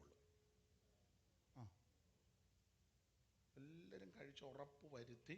ചിലപ്പോൾ ഞാൻ അവിടെ വെച്ച് കഴിക്കത്തില്ല, ചിലപ്പം ബാക്കി വരികയെന്ന് വീട്ടിൽ ചെന്നൊരു കുളിയൊക്കെ കഴിഞ്ഞ് അങ്ങനെ ഒരു രീതിയാ. നിങ്ങൾ കഴിക്കുന്നത് തെറ്റാന്നല്ലേ പറഞ്ഞത്? ഇതൊക്കെ അറിഞ്ഞിരിക്കണ്ടേ? ആർക്കെങ്കിലും കിട്ടാതുണ്ടോ, തികഞ്ഞില്ലയോ, എന്താ അതിന് പോംവഴി ഒക്കെ അന്വേഷിക്കണം. പിന്നെ ഒരു കാര്യമുണ്ട്, ഒരു ചോറ് കളയാൻ ഞാൻ അനുവദിക്കുകയില്ല. ആ, ഇത് യമക്കൾ തരുന്നതാ. ഞാൻ ആ വേസ്റ്റ് ഇടുന്ന അവിടെ പോയി ഞാൻ നിൽക്കും. വേസ്റ്റ് വായിട്ട് ഇങ്ങോട്ട് വരുമല്ലോ. അവിടെ ഞാൻ പോയി നിൽക്കും. അതുകൊണ്ട് തന്നെ വരുമ്പോഴേ നോക്ക്, ഒരുത്തനെ ഞാൻ നോക്കിയപ്പോൾ അവൻ അവിടെ നിന്ന് ബാക്കിയും കൂടെ തിന്നുന്നത്. കാരണം അങ്ങോട്ട് വന്നാൽ ഞാൻ അവിടുന്ന് വേണ്ടാന്നും പറഞ്ഞ് വന്നതാ. അകത്തിൽ നിന്ന് ഇങ്ങോട്ട് ഇറങ്ങിയത് ആ വേസ്റ്റിനകത്ത്. അപ്പം ഞാൻ അവിടെ നിൽക്കുന്നു, അവൻ അവിടെ വന്നുകൊണ്ട് ഇല്ലേ അവനെ ഞാൻ തീറ്റച്ചേ വിടുകയുള്ളൂ. നിങ്ങൾ ചിന്തിക്കരുത്, ചുമ്മാ ഇരുന്ന് കിട്ടുന്ന കാശല്ലിത്. ഇത് ദൈവമക്കൾ വളരെ കഷ്ടപ്പെട്ട് തരുന്ന പൈസയാണ്. ഒരു ചോറിന് വിലയുണ്ട്. അല്ലാതെ എലി പുന്നല് കണ്ടതുപോലെ മൊത്തം മേടിച്ച് ഇട്ടച്ച് കുഴച്ച് വിരലിടയിൽ കൂടെ ചാടി ആക്കി ബാക്കി കൊണ്ട് തട്ടും. നടക്കുകയല്ല, നടക്കത്തില്ല. തീറ്റിക്കും ഞാൻ. വിളമ്പം നടത്തി ചെല്ലുമ്പം പറയണേ എനിക്ക് ഇത്ര വേണ്ട, അല്ലെ ഇതെനിക്ക് വേണ്ട, അത് പറയണ്ടേ. അവിടെ ചെല്ലുമ്പം തെക്കോട്ടും വടക്കോട്ടും നോക്കി നിൽക്കും. അവരെടുത്ത് വിളമ്പി എന്ന് പറഞ്ഞാൽ ഞാനിത് കഴിക്കുകയില്ല. നിനക്ക് നേരത്തെ പറയാൻ മേലേ? കഴിക്കുകയില്ലേ, നേരത്തെ പറയണ്ടേ? ഞാനിത് കഴിക്കത്തില്ല, എനിക്ക് ഇത്ര വേണ്ട ഇതൊക്കെ പറയണം. ഇതങ്ങ് എത്ര കണ്ടിട്ട് അങ്ങ് പൂണൻ്റെ തീറ്റിയും തിന്ന് കഴിക്കരുതെന്നല്ല പറഞ്ഞേ. ആവശ്യത്തിന് കഴിക്കണം, വയറ് നിറച്ച് കഴിക്കണം, ഭക്ഷിച്ച് തൃപ്തരായെന്ന തൃപ്തി ഉണ്ടാകണം. കളയരുത്. നിനക്ക് ബല കൊടുക്കേണ്ടതാ. ആട്ടാ ഭാഗം വിട്ടൊക്കെ ഇടയ്ക്ക് കയറി പറഞ്ഞതേ ഉള്ളൂ. ഞങ്ങളുടെ വീട്ടിലും അങ്ങനെ. ഞാൻ അഥവാ ചോറ് കഴിക്കുമ്പോൾ ഒരു ചോറ് മേശപ്പുറത്ത് വീണാൽ ഞാനതെടുത്തിടും. ഇപ്പോഴും ഒരു ചോറ് മേശപ്പുറത്ത് വീണാൽ എടുത്തിടും. എൻ്റെ അമ്മ എന്നെ പഠിപ്പിച്ചതാണ്. അന്ന് ഞങ്ങൾ ചെറിയ വീടാ, ചാണകം വിട്ട് മേടിക്കുക തറയാ. അന്ന് കസേരയും ഡെസ്കും ഒന്നും ഞങ്ങൾക്കില്ല. ചിലപ്പോൾ പായ കൊച്ചു പാ അല്ലെങ്കിൽ കൊരണ്ടി. അപ്പോൾ ഒരിക്കലേ കൊച്ചിലെ എനിക്ക് തോന്നുന്നു 4 വയസ്സ് ആയിരിക്കും. അപ്പോൾ ചോറ് കഴിച്ചപ്പം ഈ പാത്രത്തിന് താഴെ വീണ് ചാണകം വിട്ട് മേടിക്കുക തറയാണ്. അപ്പോൾ എൻ്റെ വല്യമ്മച്ചിയുണ്ട്, അമ്മയുടെ വലിയ മിടുക്കിയ. അപ്പം കഴിച്ചേച്ച് പറഞ്ഞു, അമ്മച്ചി കഞ്ഞിയമ്മയെന്നാണ് വിളിക്കുന്നത്, ചൂട് തരാൻ. അപ്പോൾ അമ്മച്ചി പറഞ്ഞു, ആ താഴെ വീണത് ആദ്യം തിന്ന് തീർക്കുകയാണെങ്കിൽ ഇനിയും തരാമെന്ന് പറഞ്ഞു. തള്ള തരികയില്ല. അതൊരു തള്ളയാ. ആ കൊച്ചുമോനാന്ന് പറഞ്ഞ് ഓമ്പോലിക്കത്തൊന്നുമില്ല. ആ പാത്രത്തിൻ്റെ ചുറ്റും താഴെ കിടക്കുന്ന ചോറ് പെറുക്കി തിന്നാൻ പറഞ്ഞു. അത് തിന്നേച്ച് വരുമ്പോൾ ഇനിയും തരാം. കലത്ത് ചോറുണ്ട് തരാം, നിനക്ക് തന്നെ തരാം, പക്ഷെ അത് തിന്നണം. അത് തീറ്റിച്ചു. അന്ന് നിർത്തിയതാ. ചോറ് കഴിക്കുമ്പോൾ സൂക്ഷിക്കും.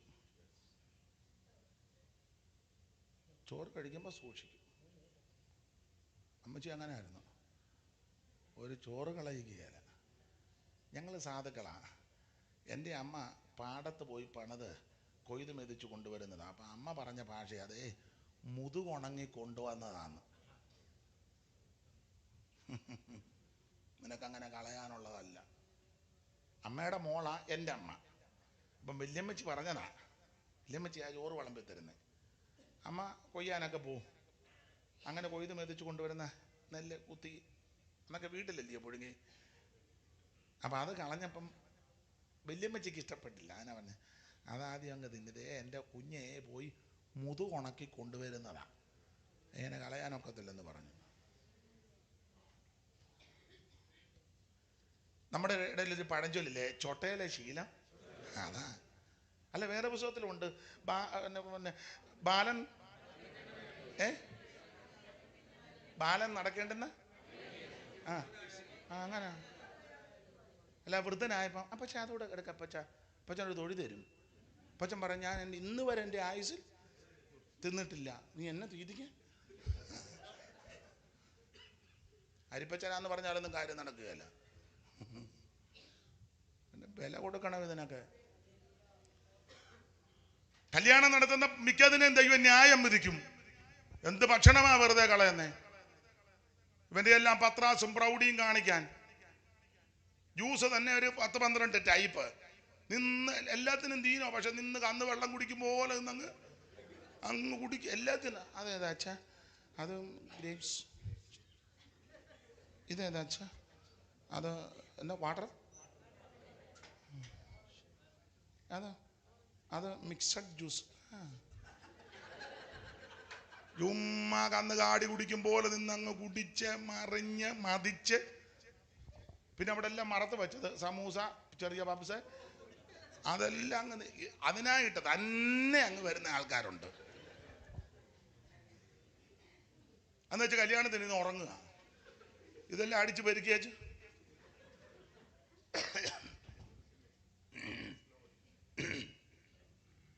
എന്ത് പൈസയാ വെറുതെ കളയുന്നത്? ലക്ഷക്കണക്കിന് ആൾക്കാർ ഭക്ഷണമില്ലാതെ ഭാരപ്പെടുക. നിന്റെ പ്രൗഢിയും പത്രാസും നിന്റെ ഗമണ്ട് കാണിക്കാൻ ദൈവം നിന്നെയെല്ലാം ന്യായം വിധിക്കും. സകല എണ്ണത്തിനെയും ദൈവം ന്യായം വിധിക്കും. നീ ഒരു കഷണം റൊട്ടിക്ക് ഞരങ്ങും. ഇങ്ങനെ ചെയ്യുന്നവരുടെ കാര്യമായി പറഞ്ഞേ. സ്തോത്രം. കല്യാണത്തിന് തന്നെ 8 പേരിരിക്കേണ്ട കസേര ചിലപ്പം 5 പേര് 6 പേര്, ബാക്കി മുഴുവൻ അവിടെ കളയുക.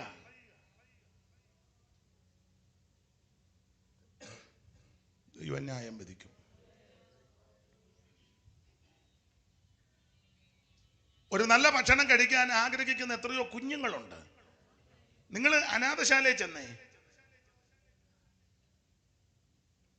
അവർ ആഗ്രഹിച്ചിരിക്കുക. എത്രയോ അനാഥശാലകൾ. സ്തോത്രം. വിവാഹത്തിന് വിളിക്കുന്നവർക്ക് ഭക്ഷണം കൊടുക്കണം. അതൊരു നാട്ടു നടപ്പ്, ഒരു കീഴ്വഴക്കമാണ്. പക്ഷെ അത് സ്തോത്രം, സ്തോത്രം. എൻ്റെ ഇളയ പങ്ങളുടെ കല്യാണം നടന്നപ്പോൾ ഇതുപോലെ ആയിരുന്നു. വിളിച്ചവരെല്ലാവരും വന്നില്ല. വരാഞ്ഞൻ്റെ കാര്യം അന്നേ ദിവസം വേറൊരു കല്യാണം നടക്കുക.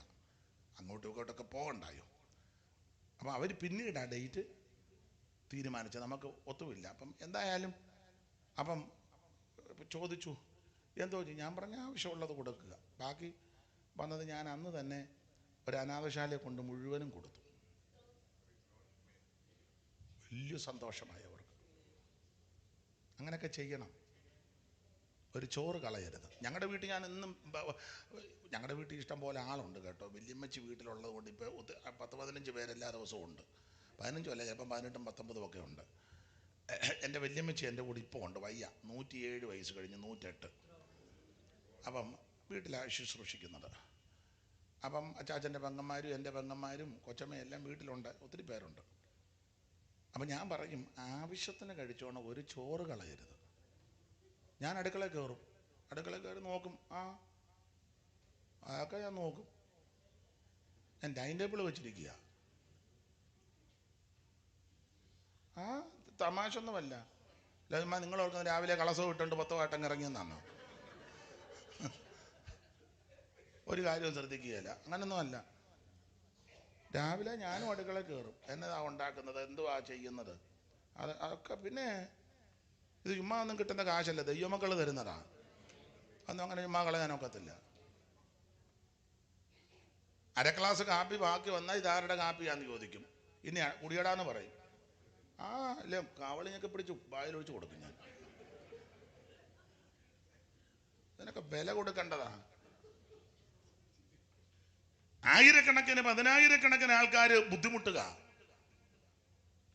നമുക്ക് ദൈവം തരുന്ന നന്മ അങ്ങനൊന്നും പാടില്ല. ആ വിഷയം വിട്ടേക്കാം. ദൈവത്തിന് മഹത്വം.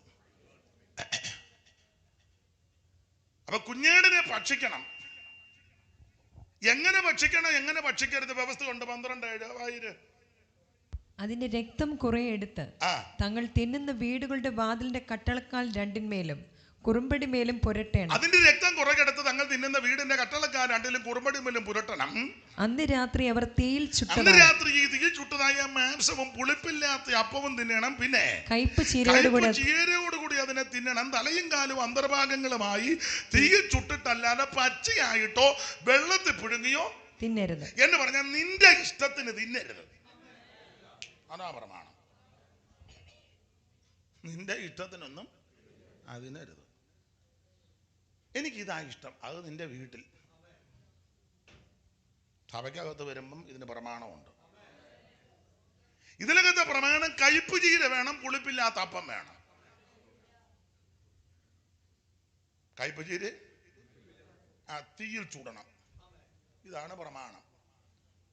ഞാനതിൻ്റെ വ്യാഖ്യാന ഭാഗത്തേക്കൊന്നും ഇപ്പൊ പോകുന്നില്ല. അങ്ങനെ കുഞ്ഞാടിനെ ഭുജിച്ചു, ചോരത്തളി ആചരിച്ചു. മാംസം ശേഷിപ്പിക്കരുത്. അങ്ങനെയുള്ള ഒറ്റ കുടുംബത്തിൽ ബാധ വരികയില്ല.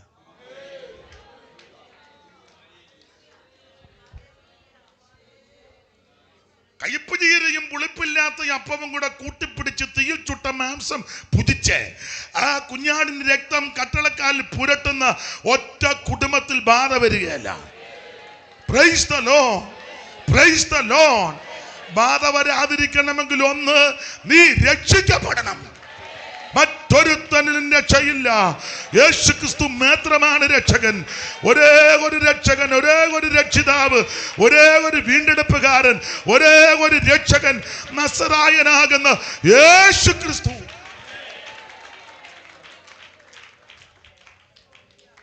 ഞാൻ ദീർഘമാക്കുന്നില്ല. ഇങ്ങനെ നിന്ന് പ്രസംഗം, അയ്യോ സമയമായി.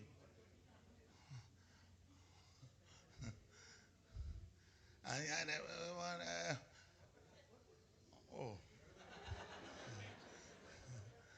ദൈവത്തിന് മഹത്വം. ഒന്ന് രണ്ട് പെട്ടെന്ന് നിർത്താം. അപ്പം ബാധ വരാതിരിക്കാൻ ഒന്ന്, രക്ഷിക്കപ്പെടണം. കുഞ്ഞാടിനെ അറുത്ത് ചോരത്തളി ഒരു ബാധയും വരികയല്ല. സംഹാരം വരുമ്പോൾ നോക്കും, ചോര പുരട്ടിയിട്ടുണ്ടെങ്കിൽ ഒഴിഞ്ഞു പോകും. ഞാൻ പകലോമറ്റത്തെയാ, ശങ്കരിപുരിയാ, കാളികാവിലിയാ, ഞാൻ തായില്ലത്തെയാ, ഞാൻ തോമാശ്രീയുടെ ഉപ്പാപ്പനാന്ന് പറഞ്ഞാലൊന്നും വ്യായി നിന്നെ എടുത്ത് ചാപ്പും. പക്ഷെ ചോരത്തളി ഉണ്ടെങ്കിൽ അടുക്കുകയാണ്.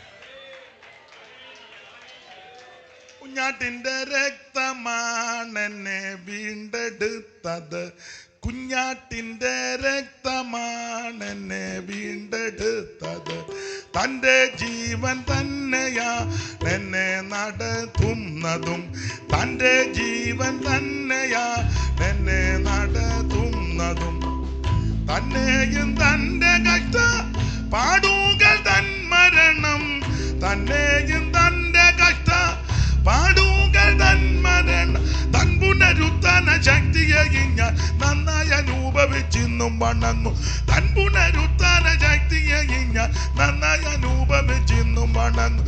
കുഞ്ഞാട്ടിന്റെ രക്തമാ എന്നെ വീണ്ടെടുത്തത്, കുഞ്ഞാട്ടിന്റെ രക്തമാണ് എന്നെ വീണ്ടെടുത്തത്. അപ്പോൾ യേശുക്രിസ്തുവിന്റെ പരിശുദ്ധ രക്തം. ഒന്ന് രണ്ട് കാര്യം കൂടെ പറഞ്ഞു നിർത്താതെ ഓക്കുള്ളൂ. ഇത്രയും കാര്യങ്ങൾ പറയണമെന്ന് ഹൃദയത്തിലുണ്ട്. ബാധ വരാതിരിക്കാൻ രണ്ടാമത്തെ കാര്യം, ശമൂവേലിന്റെ 2-ാം പുസ്തകം 24-ാം അധ്യായത്തിന്റെ 21 മുതൽ വായിച്ചേ സഹോദരി. യജമാനനായ രാജാവ്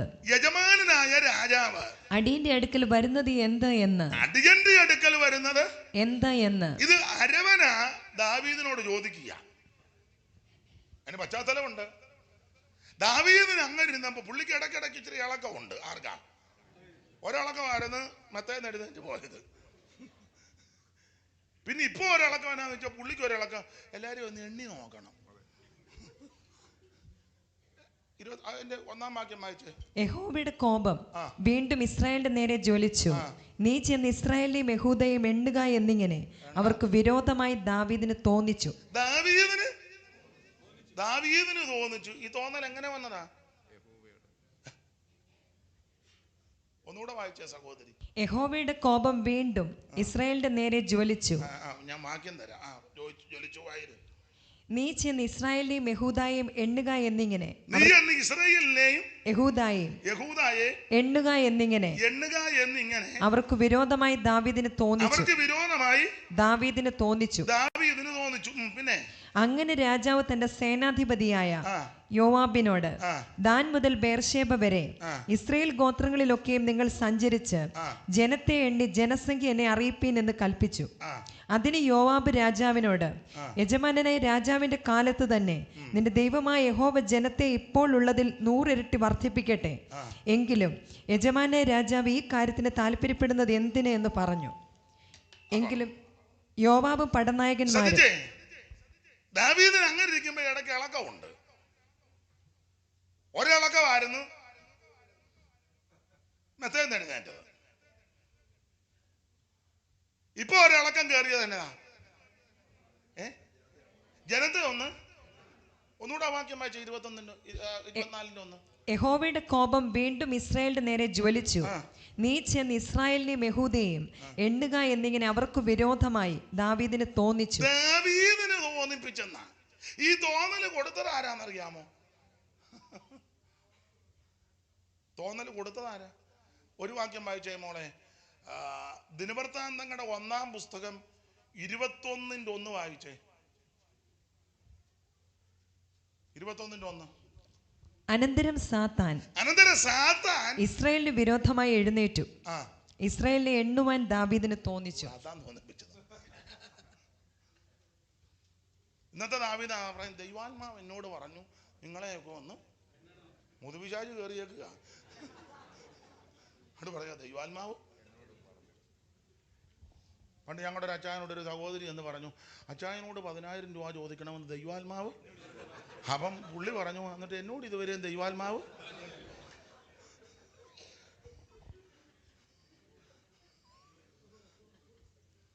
സ്തോത്രം.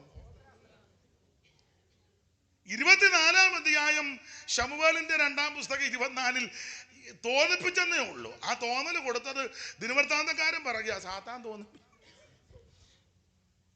Price the lord. സാത്താനാ തോന്നിപ്പിച്ചേ എണ്ണാൻ. അത് ദൈവത്തിന് ഇഷ്ടപ്പെട്ടില്ല. എന്നാൽ ദൈവം എണ്ണാൻ പറഞ്ഞിട്ടുണ്ട്. ദൈവം പറയാതെ പുള്ളി കയറി എണ്ണി. ഇഷ്ടപ്പെട്ടില്ല. ഞാൻ ചരിത്രത്തിലോട്ടൊന്നും പോകുന്നില്ല. അപ്പൊ തമ്പുരാൻ പറഞ്ഞു, ഇതെനിക്ക് ഇഷ്ടപ്പെട്ടില്ല, അതുകൊണ്ട് ഇതിന് ശിക്ഷ ഉണ്ട്. 3 ശിക്ഷ.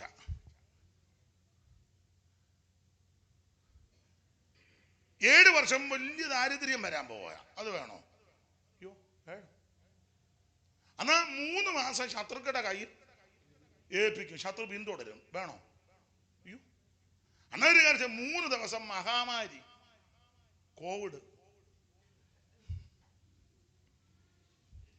3 ദിവസം മഹാമാരി. അങ്ങനെയാന്നല്ലോ.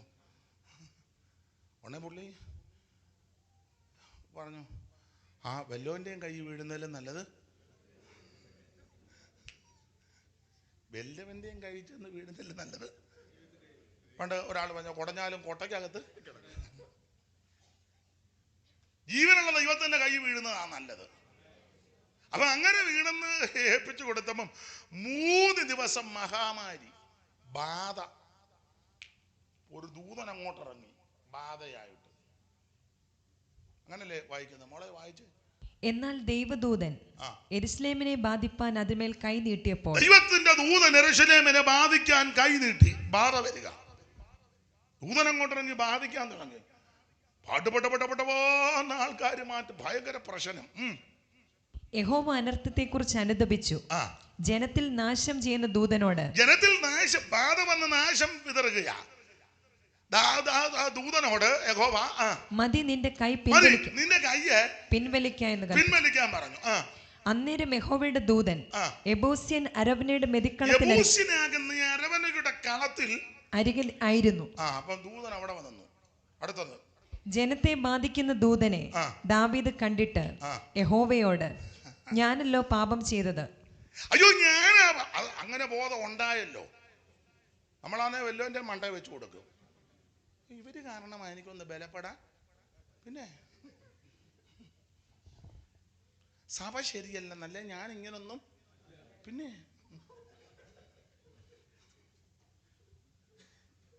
നമ്മളെല്ലാം വല്ല ഉപാധി ഉണ്ടല്ലോ. പാമ്പിനോട് ചോദിച്ചു, എടേ എന്തിനാ അങ്ങോട്ടും ഇങ്ങോട്ടും പടിചാരുകയല്ലേ?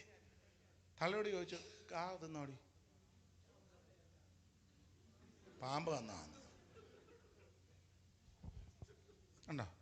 ആദവനോട് വെച്ച് എടേ ഞാൻ തന്നെ ഇരുന്നപ്പം എന്തെങ്കിലും കഴിക്കോ വല്ലതും ചെയ്തു തന്നോ? അപ്പം ഞാൻ തന്നെ ഇരുന്നപ്പോൾ നീ ആ കുറ്റക്കാരനെ തള്ളെ തന്നു.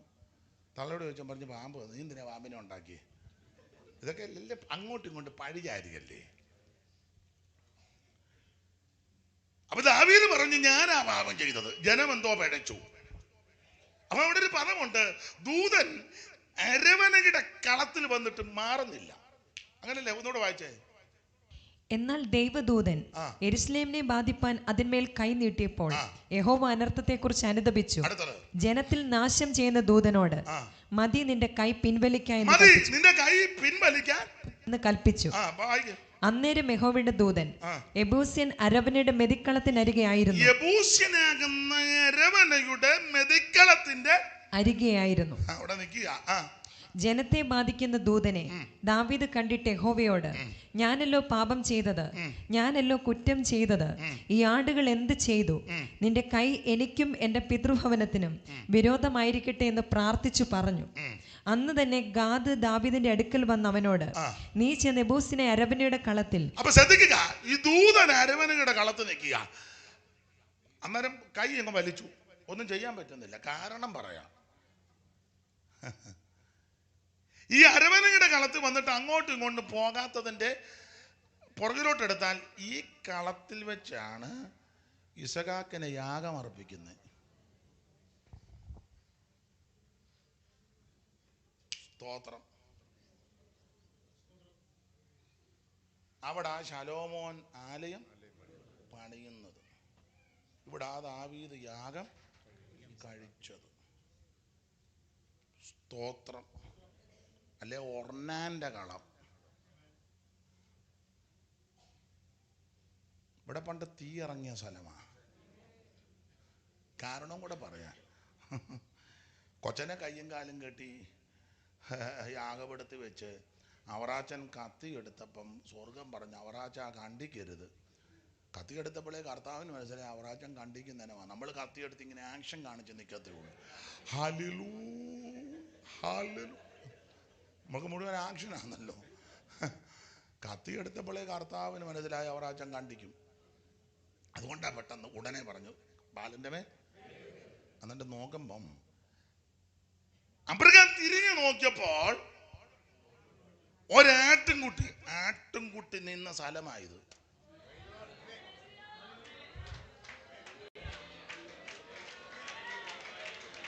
Price the lord. ഒരാട്ടുംകുട്ടി നിന്ന സ്ഥലമാ. ദൈവത്തിന് മഹത്വം. അതുകൊണ്ട് ആ ദൂതൻ ഇനി ഒന്നും ചെയ്യാനൊക്കത്തില്ല. ദൈവത്തിന് മഹത്വം, ദൈവത്തിന് മഹത്വം. Price the Lord. ദൂതൻ അനങ്ങാൻ പറ്റാതെ നിൽക്കുക. അപ്പൊ ദാവീദിന് മനസ്സിലായി. ഗാദ് വന്ന് പറഞ്ഞു, ഉഴപ്പരുത്, വിടുതൽ നടക്കാൻ പോവും. അപ്പൊ ഒരു കാര്യം, അരവനയോട് ആ കളവിഞ്ഞ് മേടിക്കാൻ പറഞ്ഞു. നീ അരവനയോട് ചെന്ന് ഒർണാനോട് കളവിഞ്ഞ് മേടിക്കണം. അപ്പൊ ദാവീദ് എന്ന് പറഞ്ഞു, എനിക്ക് ആ കളം, ഏത് കളം? ദൂതൻ നിൽക്കുന്ന കളം തരാൻ പറഞ്ഞു. ദൂതൻ നിൽക്കുന്ന കളം എനിക്കിതാ. ഉടനെ അരവന പറഞ്ഞു, എടുത്തോ ആവശ്യത്തിന്. അന്നേരം പറഞ്ഞു, അങ്ങനെ വെറുതെ വേണ്ട, ഓസിൽ വേണ്ടെന്ന്. ഓസിൽ പ്രാർത്ഥിക്കരുത് കേട്ടോ. ഓസിൽ യോഗം വെക്കരുത്. ചെലവ് ചെയ്ത് വേണം.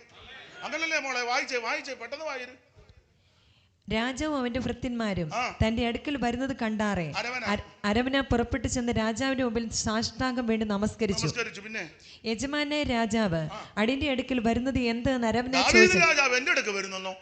പിന്നെ ബാധ ജനത്തെ വിട്ടുമാറുവാൻ തക്കവണ്ണം യഹോവയ്ക്കൊരു യാഗപീഠം പണിയേണ്ടതിന്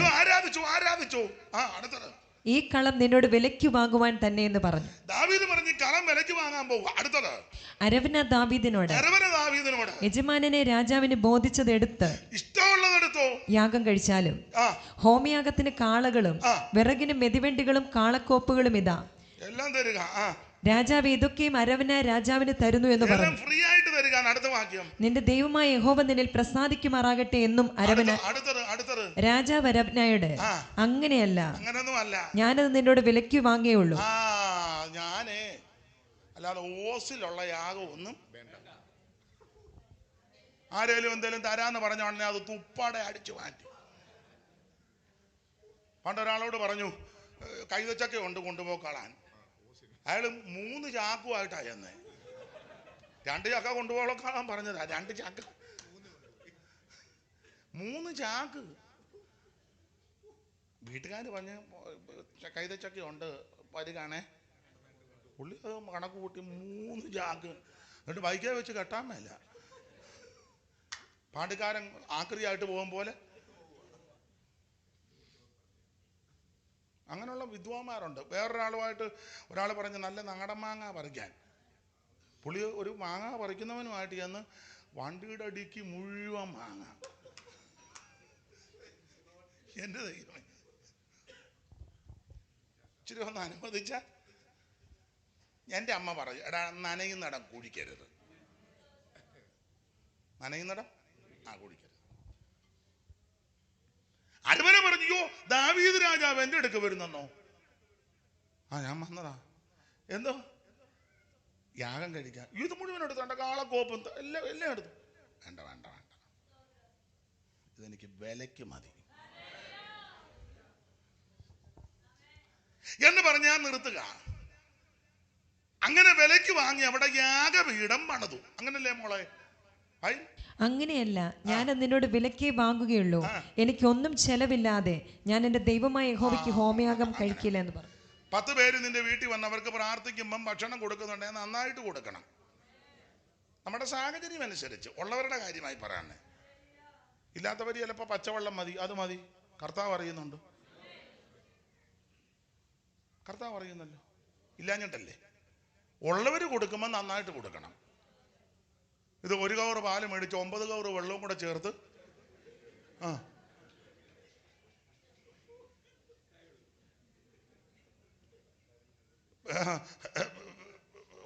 എന്താ തേയിലപ്പൊടിയുടെ ടീന് തുറന്നപ്പോൾ അത് തട്ടിപ്പോയി.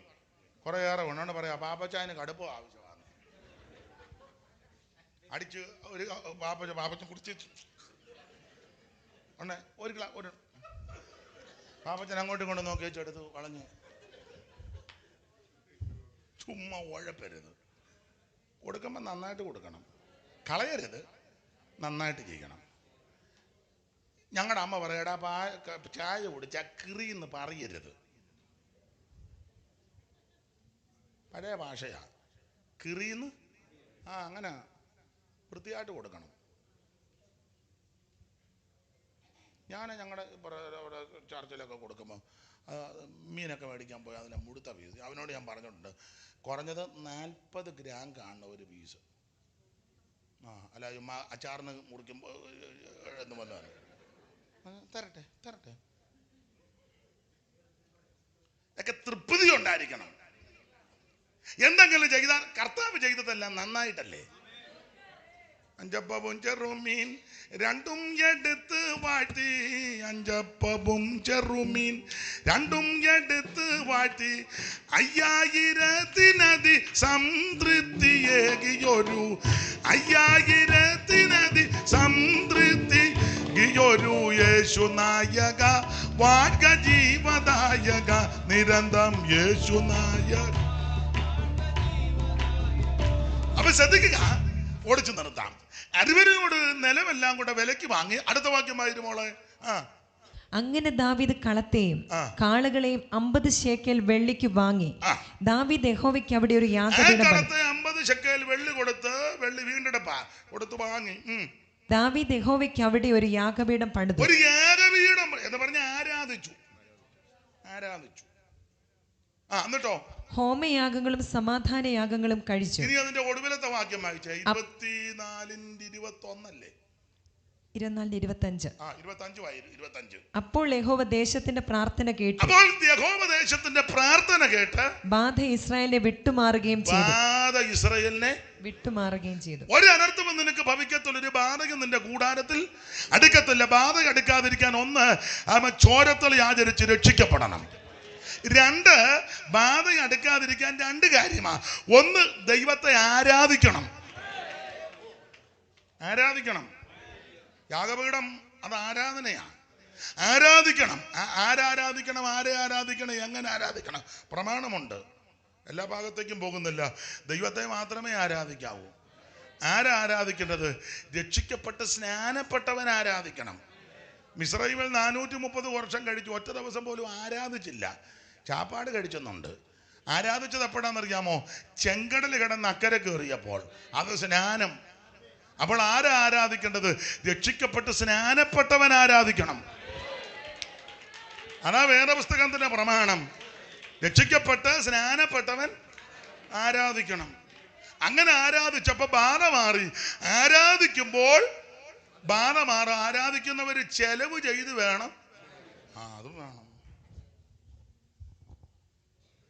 പണ്ട് VT ജോസഫ് പറയുമായിരുന്നു, വിളവിനാൽ ഇവിടെ പറ വിളവിനാൽ മാത്തന് പോത്ത് സുളിവിൽ. മാത്തനൊരു പോത്ത് ആ സുളിവിൽ വേണ്ട. ഒക്കെ ചെലവ് ചെയ്യണം. ചെലവ് ചെയ്ത് ആരാധിക്കണം. ബാധ മാറും. ബാക്കി ഭാഗം ഇനിയൊരു 10-12 കാര്യം കൂടെ പറയാനുണ്ട്. മതി. ഗുണമാകാനാന്ന് ഇതൊക്കെ മതി. നന്നാകാനാന്ന് ഇത് തന്നെ ധാരാളം. അതെ, ബാക്കി 7 പോയിന്റ് കൂടെ കേട്ടേ ചെയ്യുന്ന നന്നാകും, അങ്ങനെ വല്ലതും ഉണ്ടോ? ഇല്ല, ഇത് മതി. ഒരു ബാധയും നിന്റെ കൂടാരത്തിൽ അടുക്കത്തില്ല. നീ രക്ഷിക്കപ്പെട്ട് സ്നാനപ്പെട്ട് ആത്മനിറവിൽ ദൈവത്തെ ആരാധിച്ച് ചെലവ് ചെയ്ത് മുമ്പോട്ട് പോകുമ്പോൾ ഒരു ബാധയും നിന്നെ തൊടുകയില്ല. ഒരു അനർത്ഥവും നിനക്ക് ഭവിക്കത്തില്ല. കരമുയർത്തി ദൈവത്തെ സ്തുതിച്ചാട്ടെ.